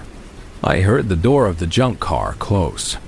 I glanced over and saw that the first guy was now joined by a second man who had gotten out with him. This second guy was much scarier than the first. He was bigger, with a hard, cold look on his face. He just stood there and stared at me, his eyes methodically traveling up and down my body.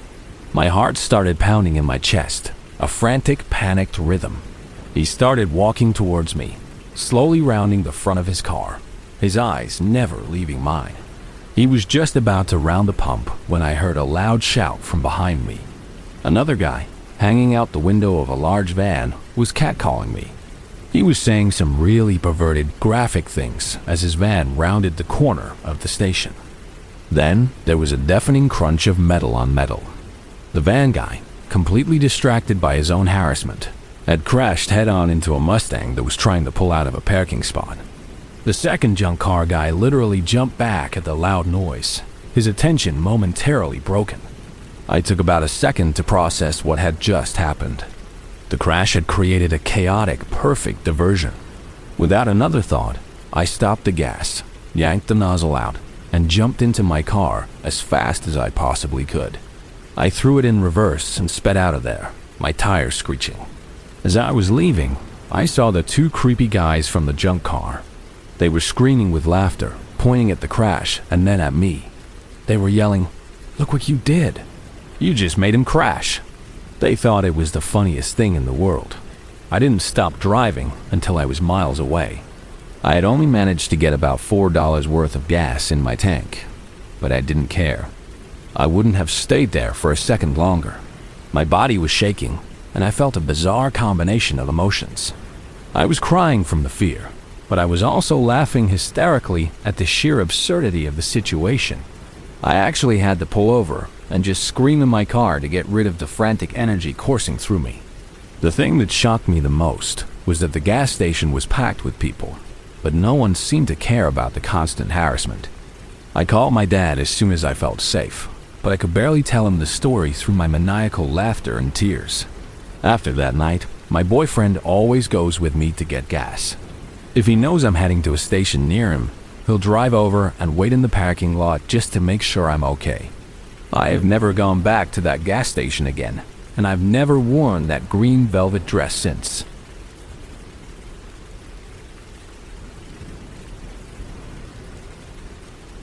Last fall, in 2023, I was working a dead-end retail job with a girl named Sarah. One Tuesday, we had a particularly rough shift. A customer had screamed at me. Sarah's manager had been on her case all day, and we were both just completely drained. To cheer ourselves up, we decided to go see a movie. "We have to stop by my place first," Sarah said as we were leaving work. "I can't go out in this hideous uniform." Her apartment was only about 5 minutes away, so I agreed. We hung out at her place for a little while. She changed her clothes, and we shared a quick snack before getting back in my car. As we were about to head to the theater, she asked if we could make one more stop. "I'm going to fall asleep during the movie if I don't get a Red Bull," she explained. "There's a gas station right around the corner." Again, I was fine with it. The gas station was in a slightly run-down part of town. It sat right next to an old abandoned car wash, and the whole area had a neglected feel to it. It was already dark outside, and as I pulled into the lot, I noticed that the only available parking spot was on the side of the building, right next to the car wash. The gas station itself was poorly lit. The lights over the pumps were all out, so the area was mostly pitch black except for the glow coming from the store's windows and my car's headlights. The layout was a little strange. The gas station and the car wash were two separate buildings, but they shared a parking lot with both entrances facing the same way. The car wash was a dark, skeletal structure with broken windows and weeds growing up through cracks in the concrete. The only other vehicle in the entire lot was a massive semi-truck, parked on the far side of the gas station. Sarah got out and headed inside, promising she would only be a minute. I decided to stay in the car. It was chilly out, and I didn't feel like going in. As soon as her door closed, I pressed the lock button on my keychain. It's just a force of habit I've had for years, something I do without thinking. I was scrolling through my phone, passing the time, when a bright light flashed across the driver's side mirror of my car, shining directly into my eyes. I flinched, turning to look. The truck driver had a powerful flashlight, and he was pointing it right at my window. He held it there for a few seconds, pinning me in the beam like a startled animal. I was immediately freaked out, but I tried to rationalize it. Maybe he was just checking his surroundings. Maybe it was an accident. Then he started walking towards my car, the flashlight beam still fixed on me. My heart started to pound. I rolled down my window, but no more than an inch, just enough to hear him if he spoke. I assumed he was going to tell me to move my car, that I was in his way somehow, but he didn't. He stopped about 2 or 3 feet from my window, stood there in silence for a moment, and then just turned around and walked back to his truck. At this point, I was genuinely scared. There was no logical reason for what he had just done. It was strange and intimidating. I rolled my window all the way back up and kept my eyes fixed on him. I watched as he rummaged around in the front part of his semi-truck. I couldn't see what he was doing clearly, just his silhouette moving in the dark cab. After a minute, he stopped, turned, and got out of the truck again. There was something dark in his hand, but I couldn't make out what it was. I'm very glad I never found out.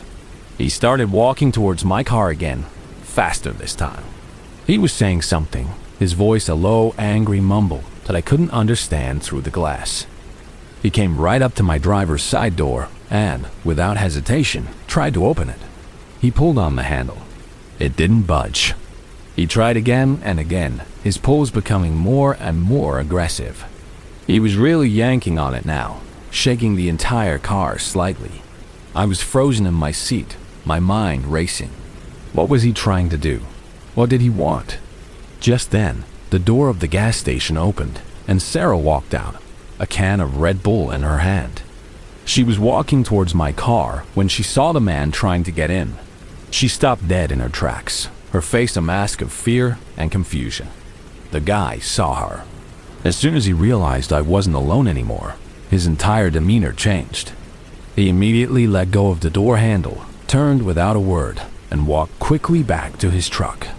Sarah ran the rest of the way to the car, got in, and slammed the door. What the hell was that? She whispered, her voice trembling. I have no idea, I replied, my own voice shaky. I didn't wait another second. I started the car and sped out of that parking lot as fast as I possibly could. We didn't go to the movies that night. We just drove around for a while, trying to calm our nerves and make sense of what happened. The only theory we could come up with was that he saw a girl sitting alone in a car in a dark, empty parking lot and thought I would be an easy target for something. A robbery, a kidnapping, I don't know. And I'm glad I will never have to find out what he was actually planning to do. That simple, thoughtless habit of locking my car doors might have been the only thing that saved me.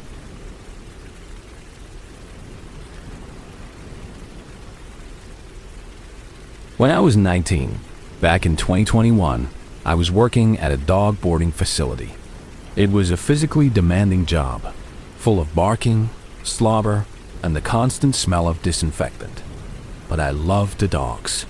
I was driving a real piece of work back then, an old Ford Ranger pickup that had been in my family for years. It was rusted in places, the suspension was shot, and the gas gauge was completely unreliable. It would stay on full for days, and then suddenly drop to empty with no warning.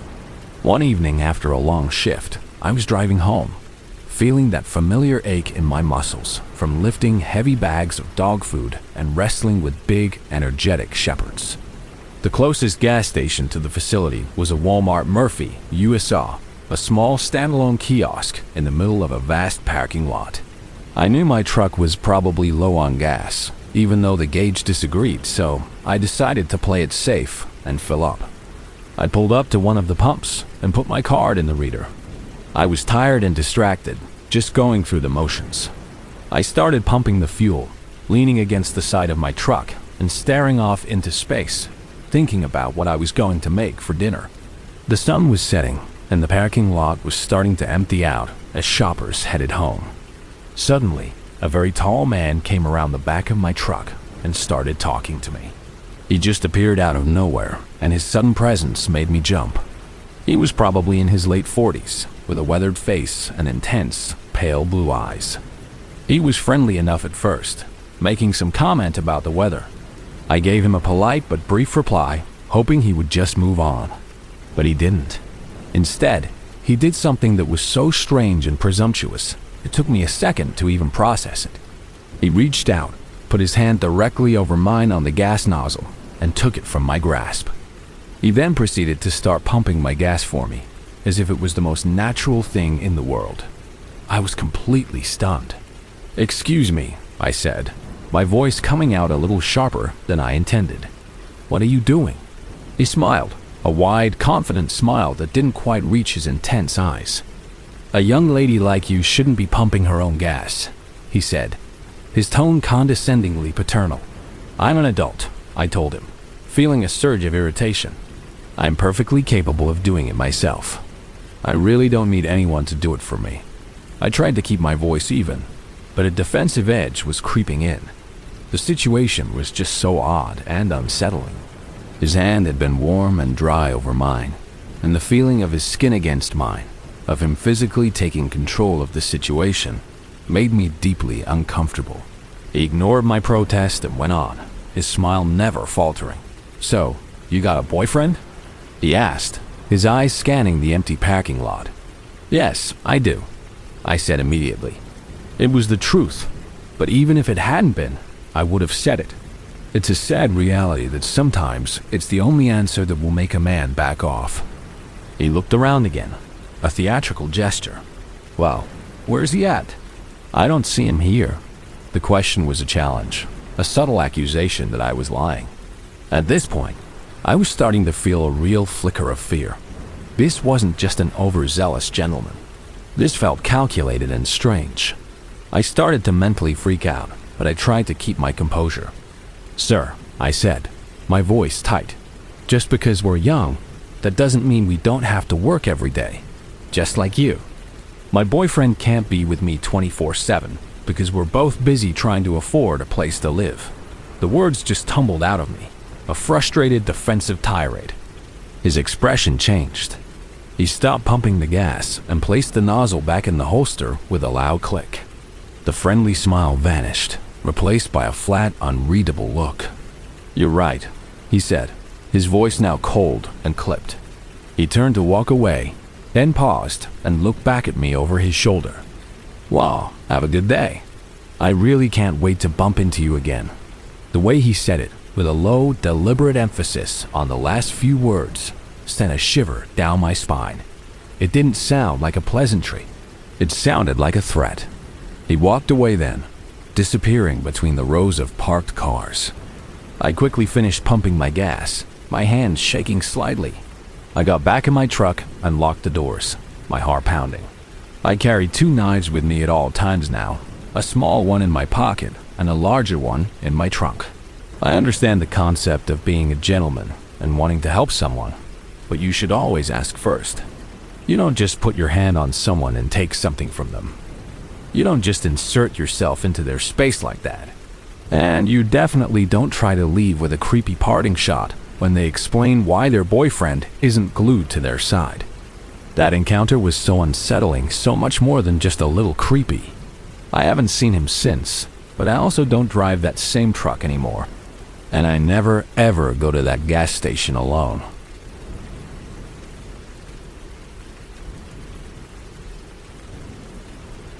In the summer of 2021, when I was 19, my best friend Mia and I were trying to squeeze every last drop of fun out of our break from college. We were living in a small apartment in a suburb of Miami, a place where the air was always thick with humidity and the smell of salt water. One afternoon, the heat was particularly oppressive. It was the kind of day where the asphalt on the roads gets soft and sticky, and the sun beats down with a relentless physical force. We decided the only cure was a trip to the beach. On our way, we needed to stop for gas and snacks. We pulled into a sprawling, busy Wawa, a chaotic hub of activity even in the middle of a scorching weekday afternoon. I was pumping gas while Mia ran inside to grab drinks and chips. As I stood there, watching the numbers on the pump tick up, a man walked up to me. He was pushing one of those old, rickety dollies that delivery drivers use, and it was stacked precariously high with what must have been 50 cases of eggs. He was clearly homeless, his skin sunburned and leathery, his clothes too thick for the blistering heat. He had a desperate, haunted look in his eyes. The eggs themselves were a sorry sight. The cardboard cartons were stained and warped, and I could see that a few on the top were cracked, their contents slowly leaking and cooking in the intense Florida sun. "Excuse me, miss," he said, his voice a dry, raspy whisper. "Would you be interested in buying some eggs?" Now, if this happened to me today, I'd probably just give the guy some money. But I was 19 and broke, and the whole situation was just so bizarre. Plus, I was a little bit of an asshole back then. "Eggs are perishable, man," I said, trying not to be rude but also not hiding my skepticism. "I'm not really interested in buying some old, hot eggs." "They're good eggs," he insisted, his eyes pleading. "I just really need the money. It's for my mother. She's sick, and I need to buy her prescription." I questioned him a bit more, mostly out of a weird sense of curiosity. "Where did you even get all these eggs?" I asked. He just sidestepped the question, his gaze shifting away from mine. He once again asked if I wanted some eggs, his desperation growing more palpable. Just then, Mia came out of the store, her arms loaded with bags. She walked up, took in the scene, me, the strange man, the mountain of sun-baked eggs, and immediately jumped into the conversation. She has a much more confrontational personality than I do. "Wait a minute," she said, looking the man up and down. "I thought you needed money for your mom's prescription, but a minute ago, you told the guy at the other pump you needed it for your mom's birthday card." The man started to get a little flustered, his story unraveling. "Wow, it's her birthday, and she's also sick," he stammered, trying to piece the two narratives together. I finally cut him off. "No, thank you," I said, my voice polite but firm. "We're really not interested." I finished pumping my gas and began to walk towards the store to pay inside, as the card reader on the pump was broken. As I walked away, Mia started talking to a guy we knew from one of our classes who had just pulled up. The man with the eggs began to follow me towards the gas station entrance. He left his dolly of eggs by the pump and hurried to catch up with me. "You're really pretty," he said, his voice losing its desperate edge and taking on a smoother, more unsettling tone. "You have beautiful eyes." I was a little taken aback, but I just laughed it off. "Thanks," I said, not slowing down. "I'm probably a little old for you, though," he continued, walking right beside me. He then began telling me, unprompted, that he was in his 50s. I was still not really uncomfortable, just weirded out. "Yeah, a little," I said with another awkward laugh. "I'm 19. The man chuckled, a low, guttural sound. "I might be too old for you," he said, his voice dropping to a conspiratorial whisper as we were a considerable distance from Mia and not yet at the store entrance. "But I'd give you a gumming like no man has ever before." The words hit me like a physical blow. I stopped dead in my tracks, my mind struggling to process the sheer vulgarity and strangeness of what he had just said. I looked around, hoping someone else had heard it, hoping my friend had at least seen the interaction. But everyone was just going about their business, oblivious. I have never before in my life heard something so deeply weird and disgusting. I can't even remember how I got out of the conversation after that. I think I just stared at him, my face a mask of pure shock, and then turned and walked away without another word. When I got back to my car, the man and his dolly of eggs were gone. Mia was still talking to our classmate, and she hadn't seen what had happened. I got in the car, my body feeling shaky and my mind reeling. I told her what he had said, and her face went from cheerful to furious. That brief, bizarre encounter in the sweltering heat of that gas station parking lot had left me feeling dirty and unnerved. It was a stark reminder that sometimes the strangest and most unsettling experiences come when you least expect them on an otherwise perfectly normal day.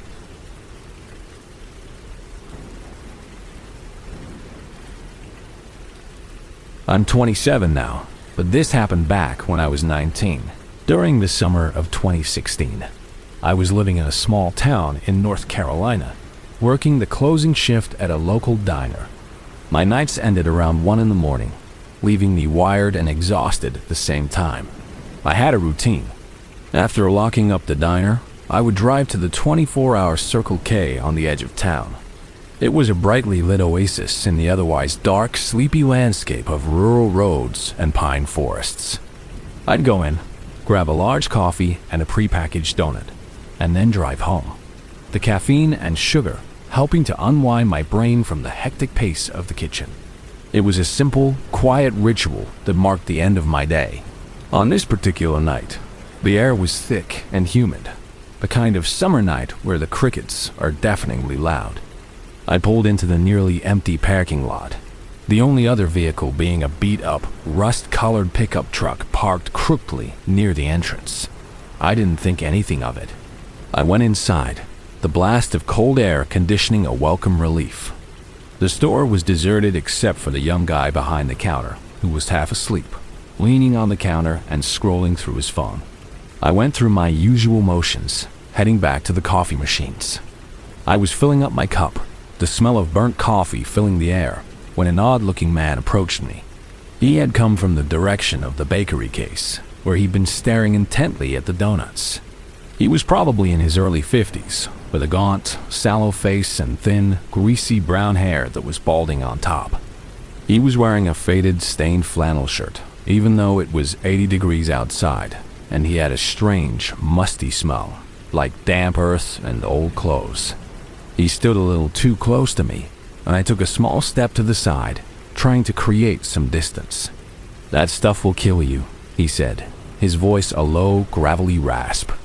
He pointed a long, dirty fingernail at my coffee cup. I just gave a non-committal shrug.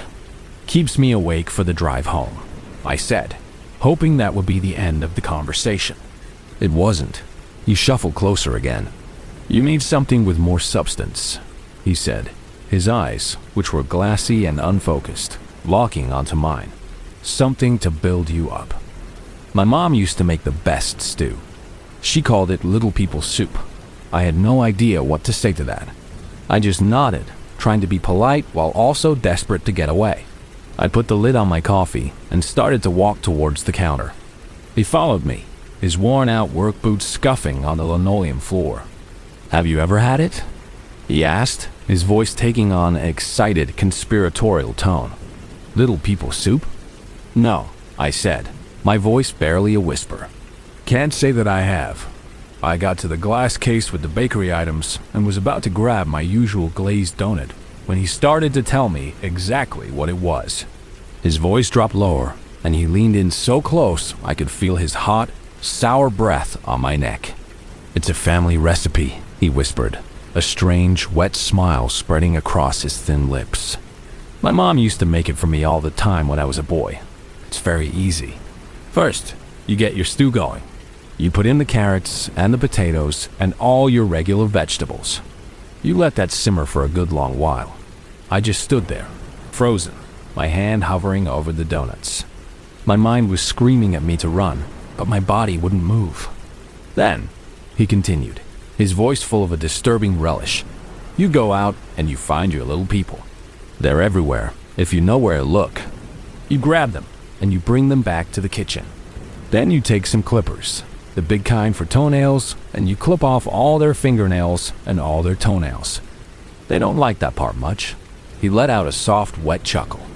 "Then you get the shaver, and you shave all the hair off their heads. You have to get it all, right down to the skin. Then, you just throw them right into the soup.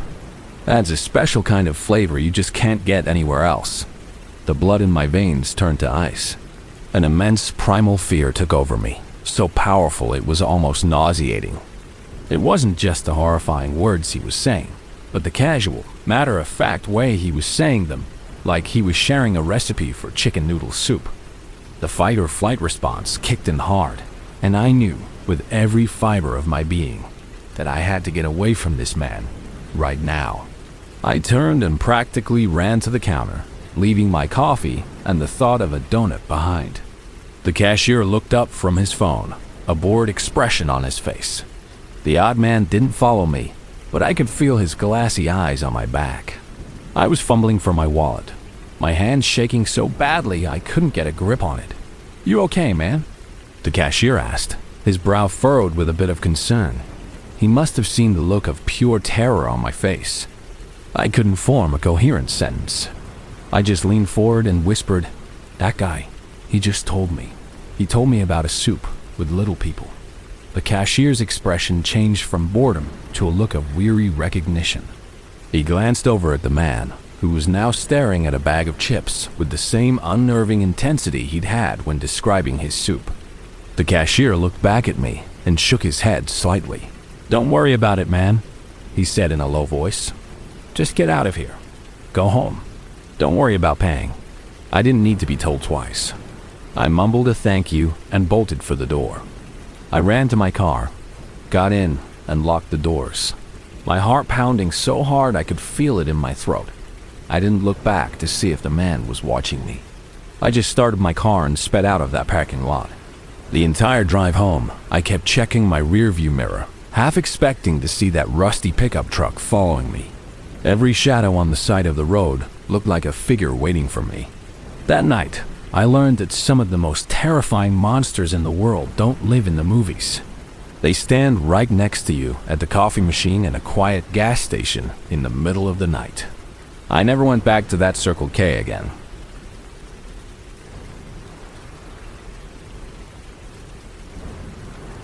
I live in a small town in rural Washington, one of those places that the timber industry built and then forgot. Our town is normally a quiet, tight-knit community, but like a lot of places out here, we have a serious problem with hard drugs. There's an old, run-down apartment building just outside of town that's absolutely crawling with addicts who spend their days and nights wandering the streets, stealing from cars and breaking into businesses. It's created a constant, low-level tension in our otherwise peaceful town. This happened last fall. I was 23 and working the closing shift at the only diner in town that stays open late. I got out of work around 11:30 at night. I was exhausted, smelling of grease and stale coffee, and my Jeep was almost out of gas. The only gas station that stays open late is a brightly lit but isolated shell on the main road out of town. I pulled up to a pump and got out, the chilly, damp air of a Pacific Northwest autumn night settling around me.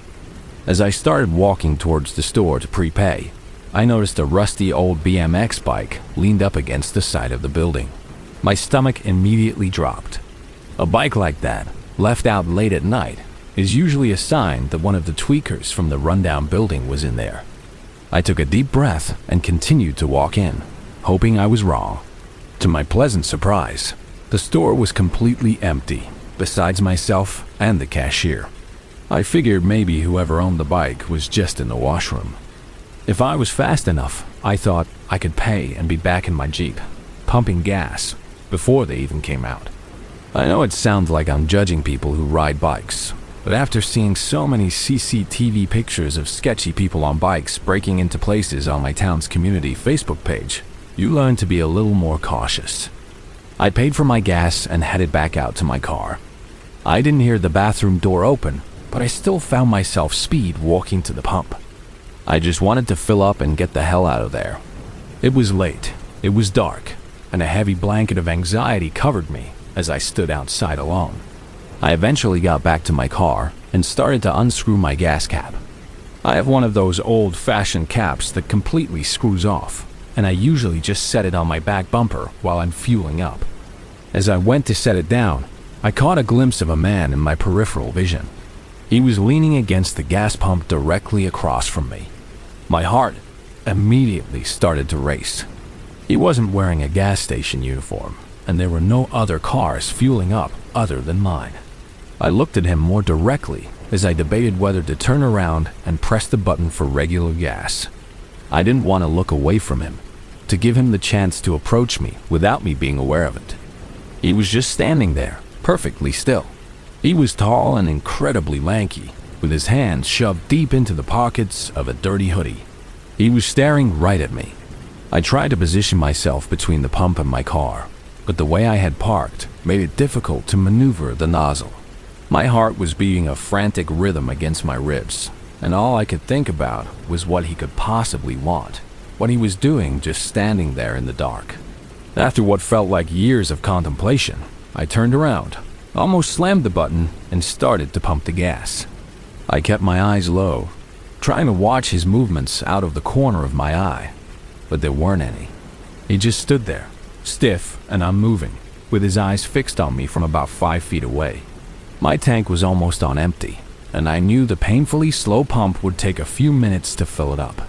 I decided I couldn't just stand there with him watching me. I slid between the pump and my car and got inside to wait, locking the door behind me. I tried to look back without being too obvious, but by the time I had adjusted myself in my seat to get a clear view of where he had been standing, he was gone. My heart sank.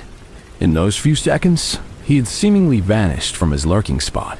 Maybe he was just hiding behind the gas pump. Maybe he had walked away into the surrounding darkness. I waited quietly, barely moving, my ears straining for any sound. Finally, I heard the click of the gas pump signaling that my tank was full. I grabbed my cute pink pocket knife that I always keep with me and did one last sweep of the area I could see, making sure I couldn't spot him hiding somewhere. It was completely silent. I thought that he must have lost interest and left. I relaxed my shoulders a little and put my knife in my coat pocket. I got out of my Jeep, grabbed the nozzle, and placed it back in its holster. With my back to the pump where the guy had been, I struggled for a second to get the nozzle to fit back in there properly. I finally turned around to grab my gas cap, screw it on, and get the hell out of there. I spun around quickly, and there he was, face to face. There were maybe 5 inches between us. It was the man who had been leaning against the pump just minutes before. His face was sunken in, and he had dark purple bags under his bloodshot, wide open eyes. His cheekbones looked sharp enough to rip through his thin, pale skin. I didn't know what to do. I just stood there for a couple of seconds, dizzy, ready to throw up or scream or pass out, whichever came first. I was paralyzed with terror. I wanted to grab my pocket knife, but I couldn't make my hand move. He just stared at me for a long, silent moment. Then, he opened his mouth wide as he possibly could, and without hesitation or breaking eye contact, he just started laughing. It wasn't a normal, funny kind of laugh.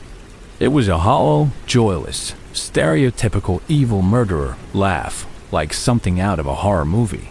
I thought I was going to die. I thought he was going to pull out a knife or a gun, or maybe even just strangle me right there. But he didn't. He simply turned on his heels and walked away, his horrifying, cackling laughter echoing in the silent night. I watched him walk about 500 feet away before I could convince my body to move. I fumbled with my gas cap, my hands shaking uncontrollably, and got back in my car. I don't know what that man wanted, what he was on, or what he had planned on doing. But I do know that it is absolutely vital to be constantly aware of your surroundings. I'm just really, really lucky that I only got laughed at, instead of God knows what else.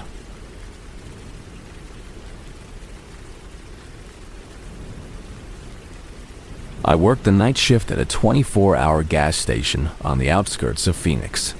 From midnight to 6 in the morning, it's just me, the hum of the coolers, and the occasional weirdo. You get used to the strange characters that wander in during the dead of night, but this one encounter from a few months ago still sticks with me. It was around 3 in the morning, that quiet liminal time when the world feels like it's holding its breath. A young white man, who looked to be about 25, walked up to my service window. He was dressed surprisingly well for someone out at this hour. He had on a brand new red Nike sweater, clean Nike shoes, and a new baseball cap. He was freshly shaven and looked clean cut, which was unusual for my typical late night customers. I approached the window. "What can I get for you?" I asked. He asked me about a specific brand of energy drink, one that we don't carry. Nothing too weird yet. When I told him we didn't have it, he looked incredibly dejected, like I had just told him some devastating news. Then he just stood there in complete silence for about 2 minutes. He just stared at the counter, not saying a word. I'm a patient person. I deal with a lot of strange people on this shift, so I just waited silently for him to say something else. Finally, he looked up at me, his eyes wide and lost. "What should I do?" he asked. About what?" I replied, confused. He then started telling me about how he hadn't eaten in 2 days and asked again what he should do. This is usually a classic lead-in to asking for free stuff. "Well," I said, trying to be helpful but firm, "you could buy some food. Do you have any money?" I have $2, he said, "but I really want an energy drink." We went back and forth like this for about a minute, a circular conversation that was going nowhere. I finally suggested that he should probably go to the local shelter, as they would give him some free food. This was clearly not the answer he wanted. Without another word, he turned and ran off into the darkness. I thought to myself, man, that was super weird, and went back to cleaning the coffee station. About an hour later, he returned. This time, he wasn't alone. A car had followed him into the parking lot. A woman was leaning out of the passenger window, speaking very loudly to him, though I couldn't understand what she was saying. He was smiling and nodding at her. Then, she drove off, and he approached my window again. This time, he had a huge, unnerving smile on his face. He seemed like a completely different person. Whatever he had taken in the last hour had clearly kicked in. "What can I get for you?" I asked again, a little more cautiously this time. He leaned in close to the glass. "Your eyes," he said, his voice full of a strange intensity. "They're green. Did you know that's a very rare gene to have?" I get comments about my eye color a lot, so I just kind of nodded and smiled, not wanting to encourage a weird conversation at 3 in the morning. But he wasn't finished. "It means you have light in your soul," he continued, his eyes wide and unblinking. "Rainbow light inside of you. Your name," he said, pointing to my name tag, "contains the name of Ra, the sun god in Egyptian culture. You're a part of creation in the universe." I frowned and didn't say anything back. My name is Rachel, so I guess I could see the weird connection he was making, but it was just another strange comment to add to the list. He kept going, his words tumbling out in a rush. "I have a very special $2 bill and 3/4, he announced. "That, if invested correctly, will be worth a lot of money. I'll pay with these. You need to keep them and then use them to make money." He then proceeded to put 3/4, a crisp $2 bill, and a small, dry pine cone into the metal transaction box. I just stared at the pine cone for a second. I thought it was strange that he assumed I would be able to do anything with the gas station's money, but the pine cone was a whole other level of weird. "What do you want to buy?" I asked, trying to steer the conversation back to a normal transaction. I explained that with the amount of money he had given me, he could buy a bottle of water, a chocolate bar, and a can of iced tea. This would solve his problem of wanting to eat, get some caffeine, and stay hydrated. He seemed to think this was a brilliant suggestion and agreed. He seemed incredibly grateful to me as I got his items, smiling brightly at me through the window the entire time. I was thoroughly stressed out by the unwanted, intense eye contact. While I was cashing out the transaction, he suddenly ran over to the gas pumps and just stood there, staring up at the ceiling of the canopy. He just stood there, head tilted back for a good 3 minutes, completely motionless. It was one of the most bizarre things I had ever seen. Then, just as suddenly, he turned around and came back to the window. I gave him his items and his change. He looked down at the coins in his hand with a confused expression. "Why did you give me the coins back?" he asked. I want to add, it wasn't the same 3/4 he had given me. It was just his regular change. I explained to him that I couldn't keep them, as it was against company policy to keep a customer's change. He seemed to accept this, but he still looked disappointed.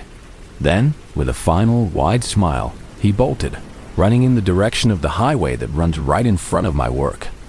He just disappeared into the darkness, leaving me alone in the quiet of the early morning. It was definitely one of the weirdest and most creepy encounters I've ever had working the night shift.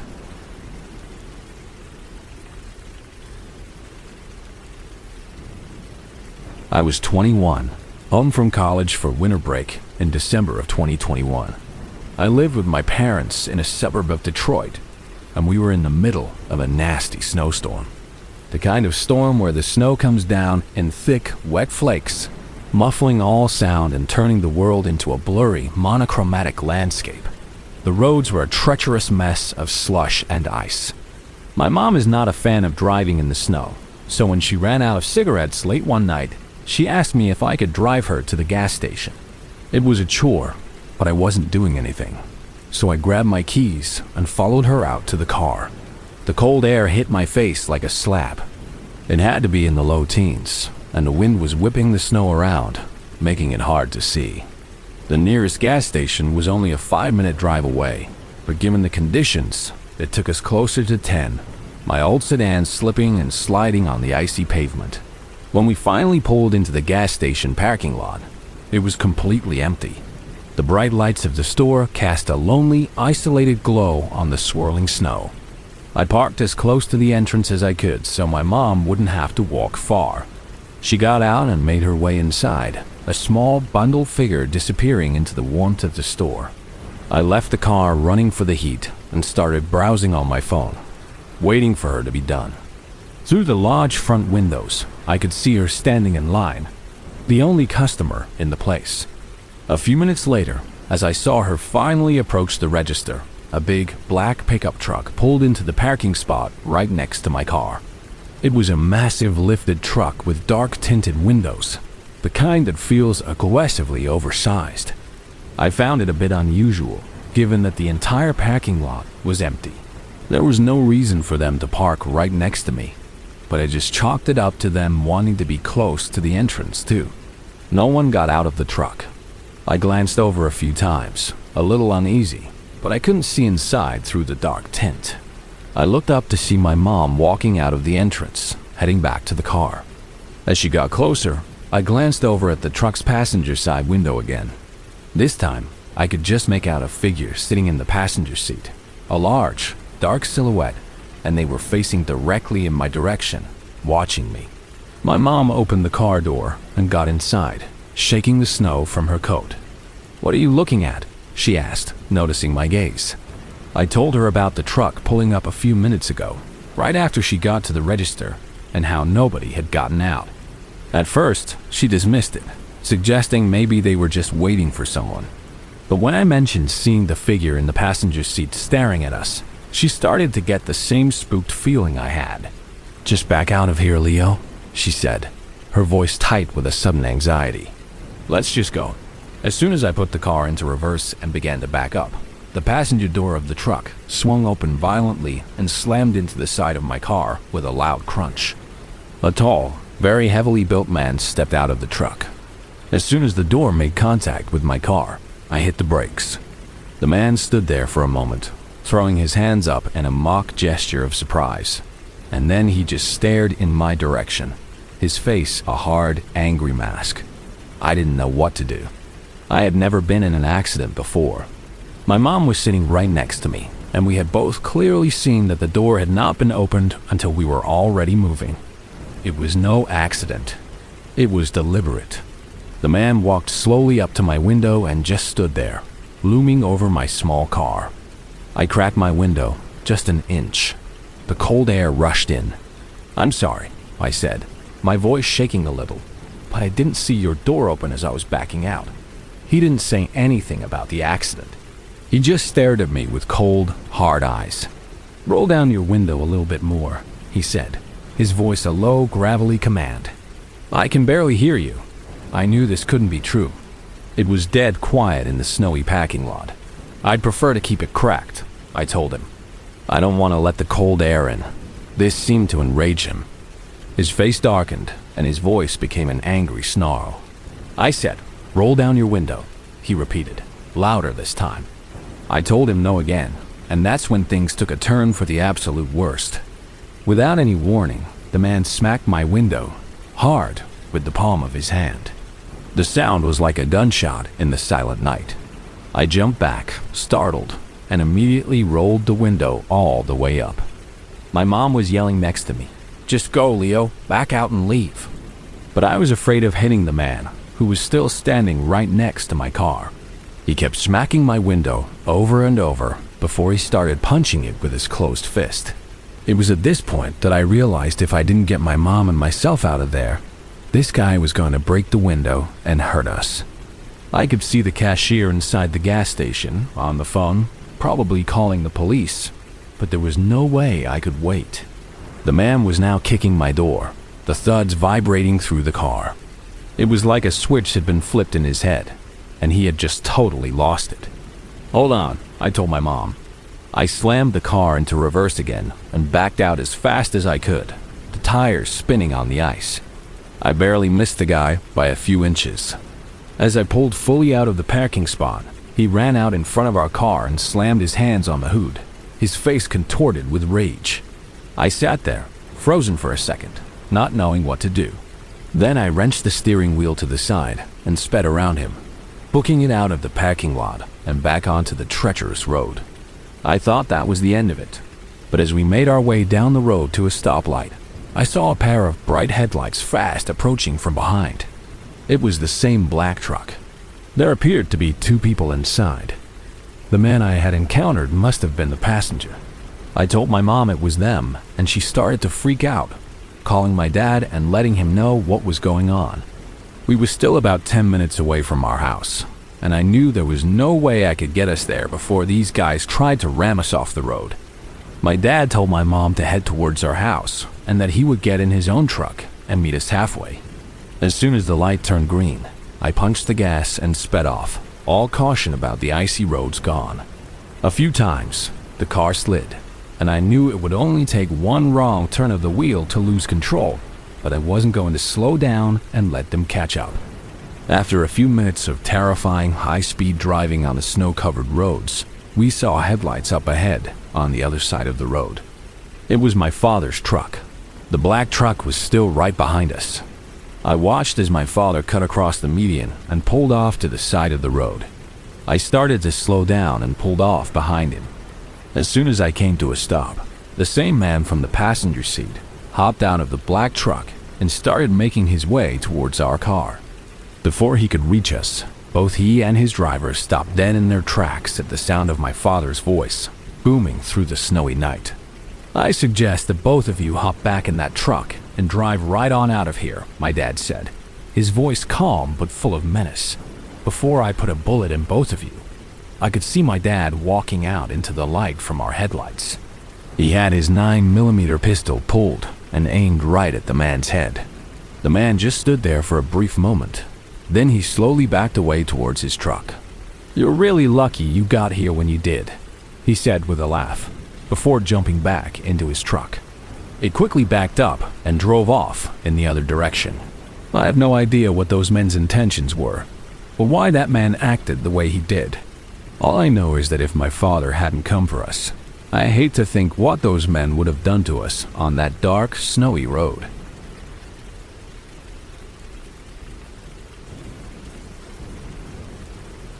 About 3 years ago, back in 2021, I was living at home for the summer after my sophomore year of college.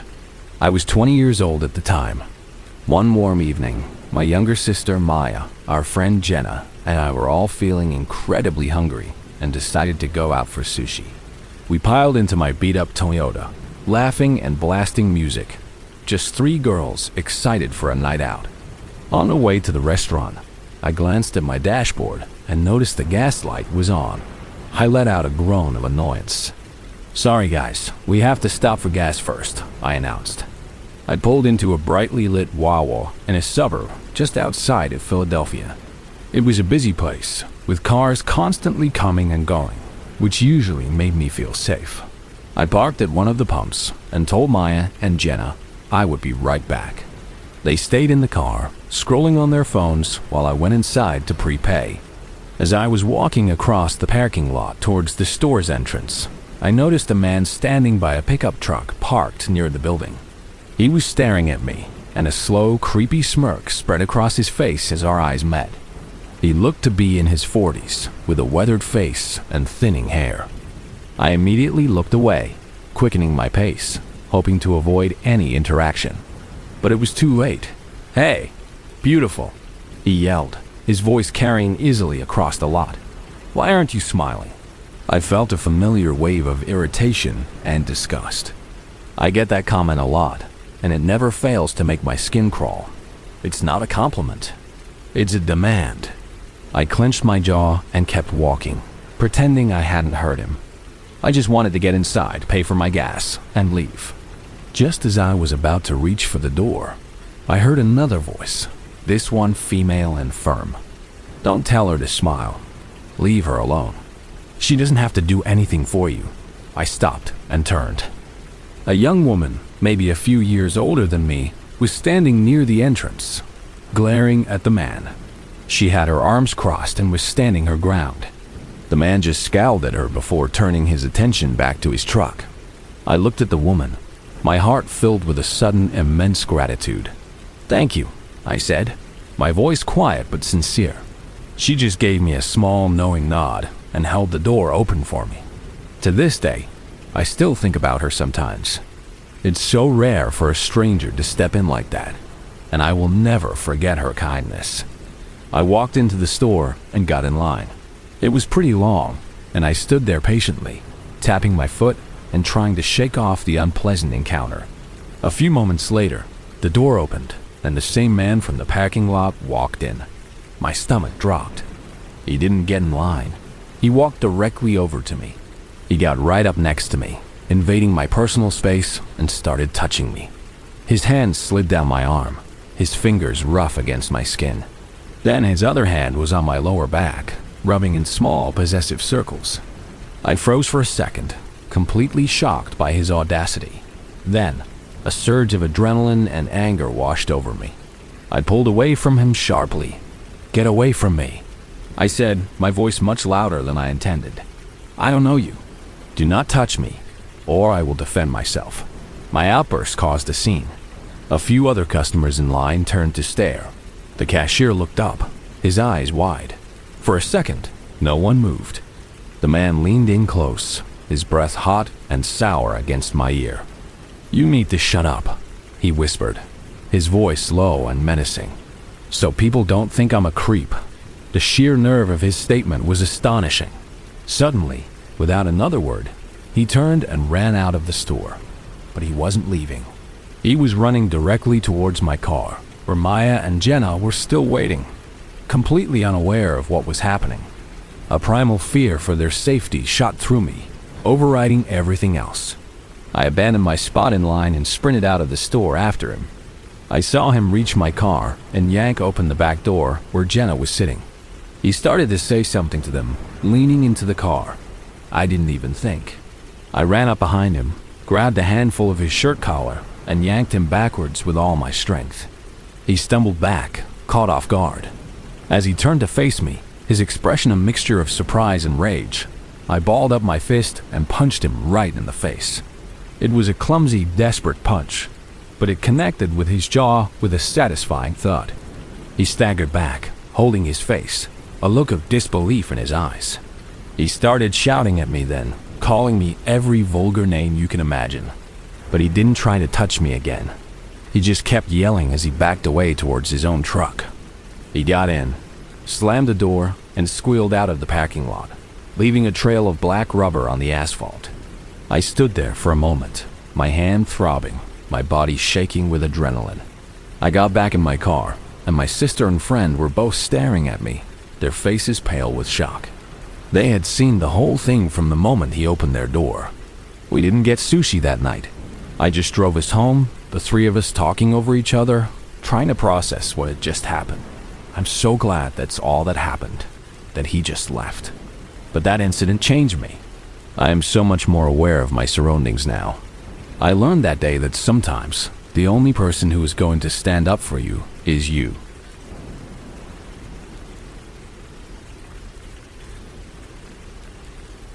When I was 18, back in the fall of 2022, I was driving home from a friend's house late one Friday night. We had been having a movie marathon, and I left her place around 1 in the morning. My route home was a 45-minute drive, mostly along a dark rural highway in Oregon that cut through thick forests of pine and fir trees. There were long stretches with no houses, no streetlights, just the 2 lanes of asphalt illuminated by my headlights. It was the kind of drive that feels peaceful until it suddenly doesn't.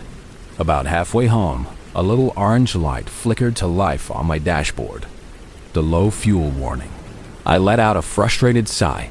I was tired and just wanted to be in my own bed. I was a little paranoid about stopping for gas that late at night, especially in such an isolated area. I'm a pretty small person, a 110-pound female, and I'd had a few uncomfortable experiences with guys at gas stations during the day.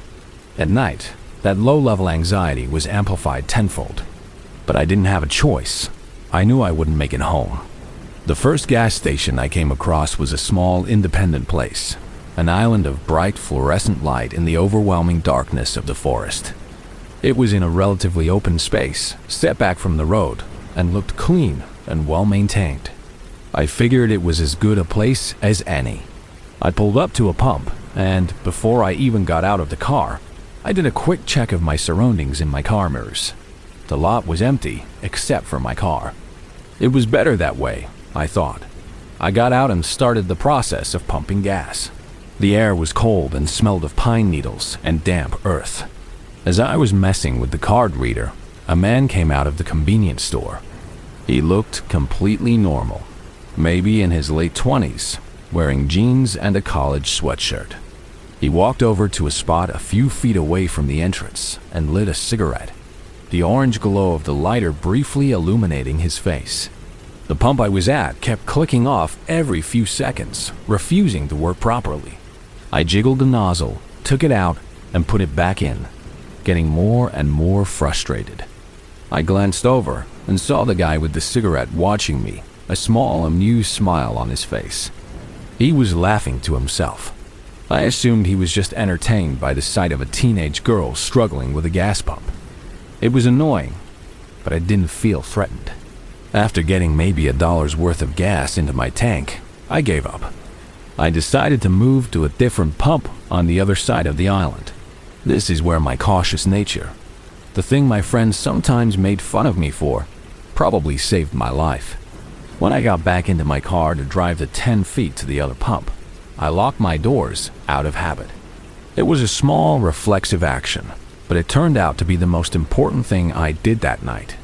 I pulled up to the new pump and shut off the car. Before getting out again, I did another methodical check of my mirrors. Rear view, driver's side, then passenger side. In the passenger side mirror, my heart jumped into my throat.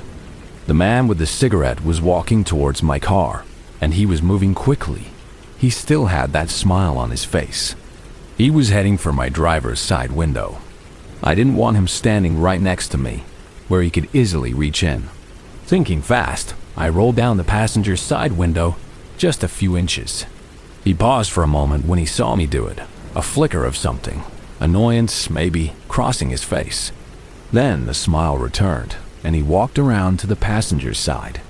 He leaned down and stuck his head all the way inside the open window, his face uncomfortably close to mine. The smell of cigarette smoke clung to him. "Hey," he said, his voice friendly. "I know this is going to sound really weird, but I promise I'm not a creep or anything. My car broke down and I really need a ride home. It's just a half a mile up the road. My internal alarms were blaring. Sorry, but I don't really know you," I said, my voice shaking slightly. "Oh no, I totally get it," he said, trying to sound reassuring. "I thought it was pretty weird as I was walking up here, but it's only a half mile up the road. I'm totally stranded. I really wish I could help you, but again, I really don't know you," I repeated, my grip tightening on the steering wheel. "Yeah, I got you. If you had a truck or something, I'd offer a ride in the back," he said, as if that made any sense. "Sorry, no, not happening." The friendly mask dropped from his face instantly. His expression turned hard and angry. "Fine," he snarled. All of a sudden, he yanked on the passenger door handle. It made a loud clunking sound, but it didn't open. He had seen my door was locked. Then, his hand shot through the open window, reaching for the inside door handle. My car was still running. In a surge of pure adrenaline, I slammed the gear shift into first and stomped on the gas. As he pulled the inside handle and the door swung open, the car lurched forward. The momentum of the car taking off slammed the door shut with a loud bang, and I sped out of the gas station, tires screeching. I drove for a few miles, my heart pounding so hard I could feel it in my ears. As soon as I felt I was a safe distance away, I pulled over and called the police. I was shaky and breathless as I told the dispatcher what happened. They said they would send an officer to check the gas station. About 30 minutes later, an officer called me back. He told me they had reviewed the security cameras. Right after I sped away, the man got into his own red SUV, which had been parked behind the convenience store, and drove off in the opposite direction. His car had never broken down. If I hadn't locked my doors when I moved the car, he would have been inside before I could react. If I had let him come to my driver's side window, he could have grabbed me. If I had shut my car off, I wouldn't have been able to drive away in time.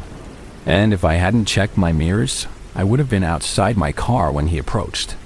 I am so fortunate for being so cautious. It wasn't paranoia. It was survival.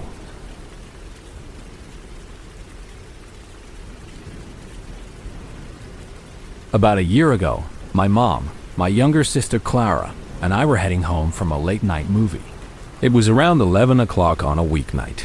and the streets were quiet. On the way home, my mom decided to stop at a gas station to pick up some snacks. Clara and I were both tired and just wanted to get home, so we decided to stay in the car. It wasn't going to take them long. Anyway, my mom pulled into a well-lit but mostly deserted 7-Eleven. She and Clara went inside, and I stayed in the back seat, putting in my earbuds to listen to some music. The car was off, and the silence of the empty parking lot felt peaceful for a moment. A minute or two went by, and as I was scrolling through a playlist on my phone, a beat-up old sedan pulled into the parking spot right next to us. Right off the bat, the car felt sketchy. The stereo was blasting so loud that I could feel the bass vibrating through my seat, even with my earbuds in. The windows were tinted so dark I couldn't see who was inside. I took out my earbuds and just watched for a moment. The music cut off abruptly, and the driver's side door opened. A man got out. He looked to be in his 30s, with a thin, wiry build and a nervous energy about him. He didn't go into the store. Instead, he just started circling his vehicle, over and over again, his steps quick and agitated. At this point, I was a little confused about what he was doing, but I decided to just mind my own business and look at my phone. But I couldn't shake the creepy feeling. Every few seconds, I would look up, and he would still be there, pacing around his car in the harsh white light of the gas station. He wasn't going inside, and he wasn't pumping gas. He was just there. The lateness of the night and the fact that we were the only two cars in the lot was really starting to get to me. Eventually, I saw my mom and Clara walk out of the store, carrying a bag of snacks. I felt a wave of relief. As they were walking towards the car, I was getting ready to jump into the front seat quickly, just in case this guy decided to pull something. They made it back to the car safely, my mom getting into the driver's seat and Clara getting in next to her. My mom handed me a bag of chips over the seat. As soon as my mom started the car, the man who had been pacing walked directly over to my sister's window. He was trying to talk to us, his face close to the glass. My mom didn't roll down the window. We could hear him pretty well from the outside. I don't remember exactly what he was asking for. I think it was money, but his tone was demanding and aggressive. My mom, trying to be polite but firm, told him no. The man's face instantly twisted with rage. He started banging on the window with his fist, not just tapping, but hitting it so hard the whole car shook. "Let me in." He started yelling, his voice a guttural scream. "You have to help me." At this point, we were all terrified. I was shouting at my mom from the back seat, "Just go. Drive, Mom, drive." She threw the car into reverse and started to back out of the parking space. But as we pulled out, the guy ran back to his own car, jumped in, and started it up. My mom had started driving super fast, pulling out onto the main road. But as we looked in the rearview mirror, we saw the guy's headlights swing out of the parking lot right behind us. He was actually following us. Panic set in inside the car. We were all talking at once, our voices high with fear. My mom made the smart decision not to drive towards our house. She didn't want him to know where we lived. Instead, she started making a bunch of odd, random turns, trying to lose him in a maze of dark residential streets. Clara had her phone out and had dialed 911, her voice trembling as she tried to explain to the dispatcher what was happening and where we were. It was a terrifying few minutes. Every time we thought we had lost him, his headlights would reappear in the mirror, staying right on our tail. My mom was running stop signs and speeding, something I had never seen her do in my entire life. Finally, after a series of sharp, quick turns, we looked back and he was gone. We had managed to lose him. We drove around for another 10 minutes, just to be sure, before finally heading home.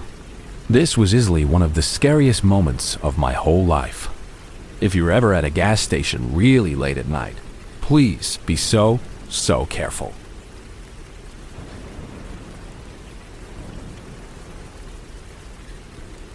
I'm 22, and last winter, I was working my first real job out of college. It was a corporate gig in a big office park in a suburb of Madison, Wisconsin. I lived in a modern, very safe-feeling apartment complex nearby. the kind with key fob entry and pristine landscape grounds. I had a routine that felt very adult and settled. I'd wake up before the sun, go for a run on the treadmill in the complex's gym, and then head to work. I felt completely secure in my little world. That is, until one bitterly cold morning in January of 2024. I woke up and got ready for work like normal. When I went out to my car in the pre-dawn darkness, I found it encased in a thick layer of ice. Not only that, but I noticed my gas tank was nearly empty. I let out a frustrated sigh. I didn't want to risk running out of gas on the way to work, so I decided to stop at my usual fill-up spot, a quick trip just a block down the road from my apartment. After scraping just enough ice off my front and back windows to see, I carefully drove over. The gas station was an island of harsh fluorescent light in the otherwise dark and sleeping world. The wind was howling and the temperature was in the single digits. There wasn't another car anywhere in sight, save for a single semi-truck parked by the doors and a few employee cars off to the side. All the pumps were open. I pulled up to the pump on the far right and hopped out of my car, the frigid air immediately biting at my exposed skin. As I was swiping my card and entering my PIN, another car pulled into the station. I didn't get a good look at it, just that it was an older, dark-colored sedan.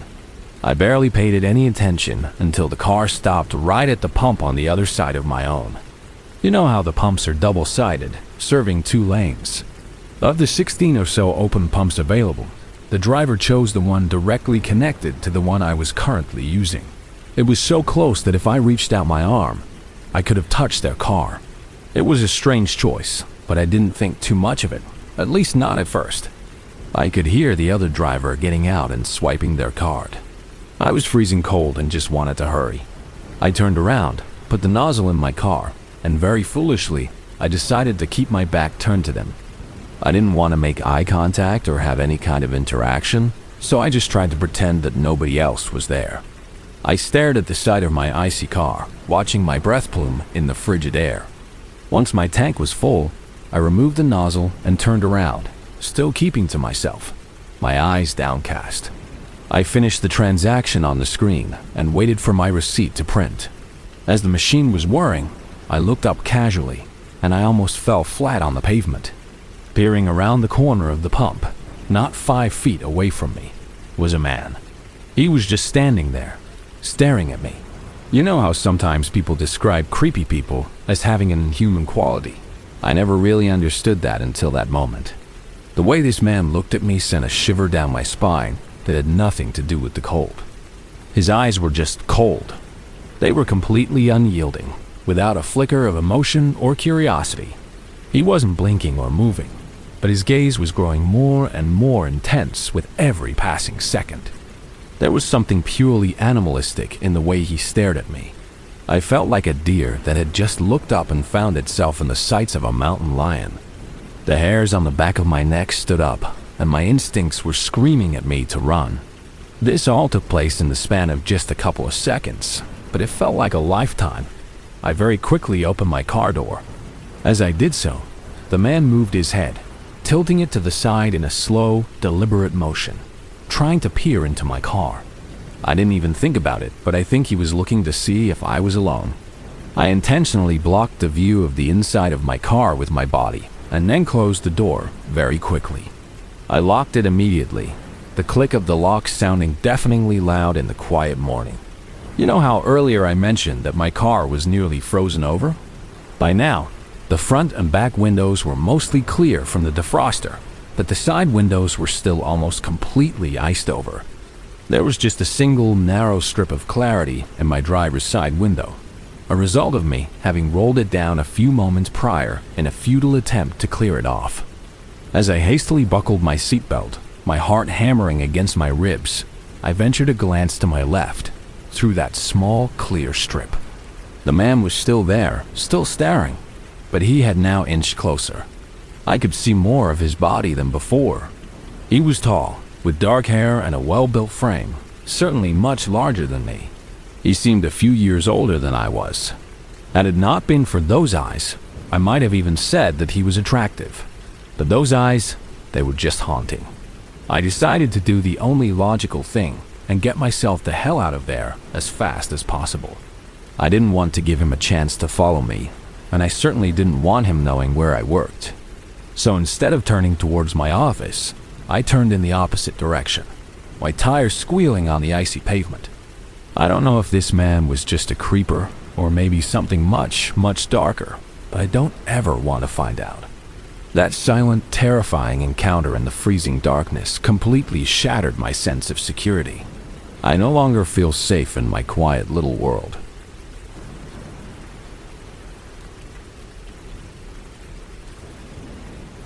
It was late October in 2023, and the air in Minneapolis had that sharp, cold bite that signals the real beginning of winter.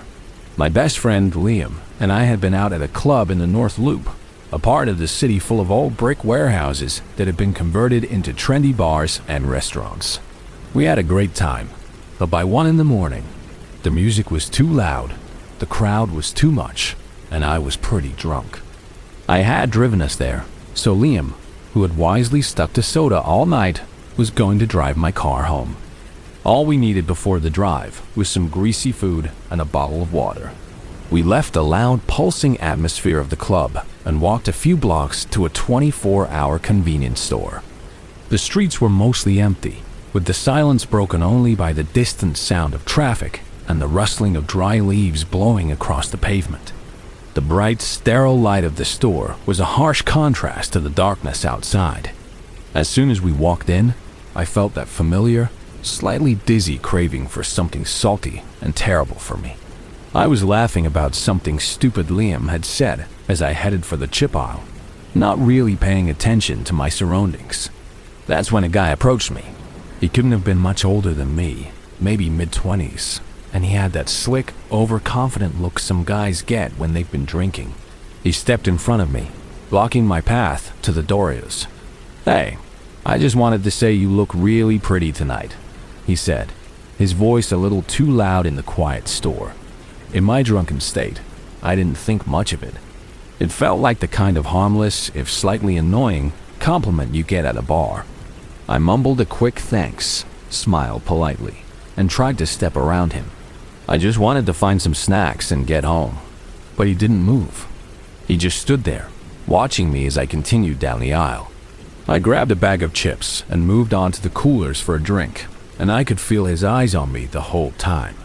When I looked over my shoulder, I saw him following me, keeping a short distance but always there.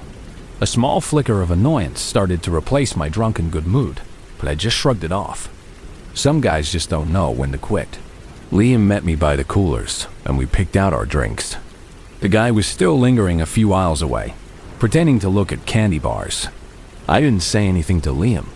I didn't want to make a scene or ruin the end of our night over some persistent guy. We went to the counter, paid for our stuff, and walked out the door, back into the cold night air. My car was parked about 3 blocks away, down a side street that was even darker and quieter than the main road. We were walking side by side, our footsteps echoing on the empty sidewalk, when I heard the sound of a car engine behind us. It was moving incredibly slowly, barely faster than our walking pace. I glanced back and saw a dark sedan crawling along the curb. At first, I didn't think anything of it. But after we had walked another 50 feet, the car was still there, keeping perfect pace with us. A knot of anxiety began to form in my stomach. I looked back again, more deliberately this time, trying to see the driver. Through the windshield, I saw his face illuminated by the glow of his dashboard. It was the guy from the convenience store. "Liam," I said, my voice slow. "Don't be obvious, but look at that car behind us." Liam suddenly turned his head. "Is that the dude from the store?" "Yeah," I replied, my heart starting to beat a little faster. We both immediately knew it wasn't a good idea to lead him directly to my car. If he knew which car was mine, he could find it again. He could wait for me. So we made a quick, unspoken decision. At the next corner, instead of continuing towards my car, we turned right, heading back towards the busier street where the clubs were. We hoped he would just keep driving straight and leave us alone. But he didn't. As soon as we turned, we heard the loud screech of tires on pavement. He had made an illegal U-turn in the middle of the street and was now following us again.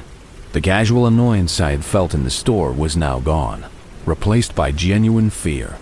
This wasn't just a guy who couldn't take a hint. This was something more aggressive, more threatening. He pulled up alongside us, the passenger window rolling down with a quiet whir. "Hey!" he shouted, his voice echoing in the silent street. "You girls need a ride?" He had misidentified Liam in the dark. "No, thank you. We're good," I said, trying to keep my voice steady and polite, hoping not to provoke him. "I think we just made a wrong turn." I grabbed Liam's arm and we started walking faster. He didn't drive off. He slowed his car down again, matching our new, faster pace. The car was a constant, menacing presence right next to us. The situation was escalating, and I could feel the adrenaline starting to pump through my veins, sobering me up quickly. He called out to us again, his voice losing its friendly tone and taking on an edge of irritation. "Come on, I'll give you a ride. Where are you going?" This time, I was done being polite. "Please stop following us, sir," I said, my voice sharp and loud. "If you don't leave us alone, I'm going to have to call the police." His face twisted into an ugly sneer. He spat a nasty, vulgar name at me, a word designed to hurt and degrade. Then he slammed on the gas pedal, and his car roared down the street, disappearing around the next corner. We both stood there for a moment, breathing heavily, the silence of the street rushing back and around us. The relief was immense, but it was mixed with a shaky residual fear and a hot flash of anger. The whole encounter had lasted maybe 10 minutes, but it had left me feeling vulnerable and exposed. We quickly walked the rest of the way to my car, constantly looking over our shoulders, half expecting to see his sedan reappear at every intersection. When we finally got into my car and locked the doors, we just sat there for a minute, the engine off. We talked about what had just happened, how quickly a seemingly harmless compliment had turned into a scary, aggressive pursuit. It was a stark reminder of how a situation can change in an instant, how a simple walk down the street at night can become a source of fear. To the weird guy from the convenience store that night, I sincerely hope our paths never cross again.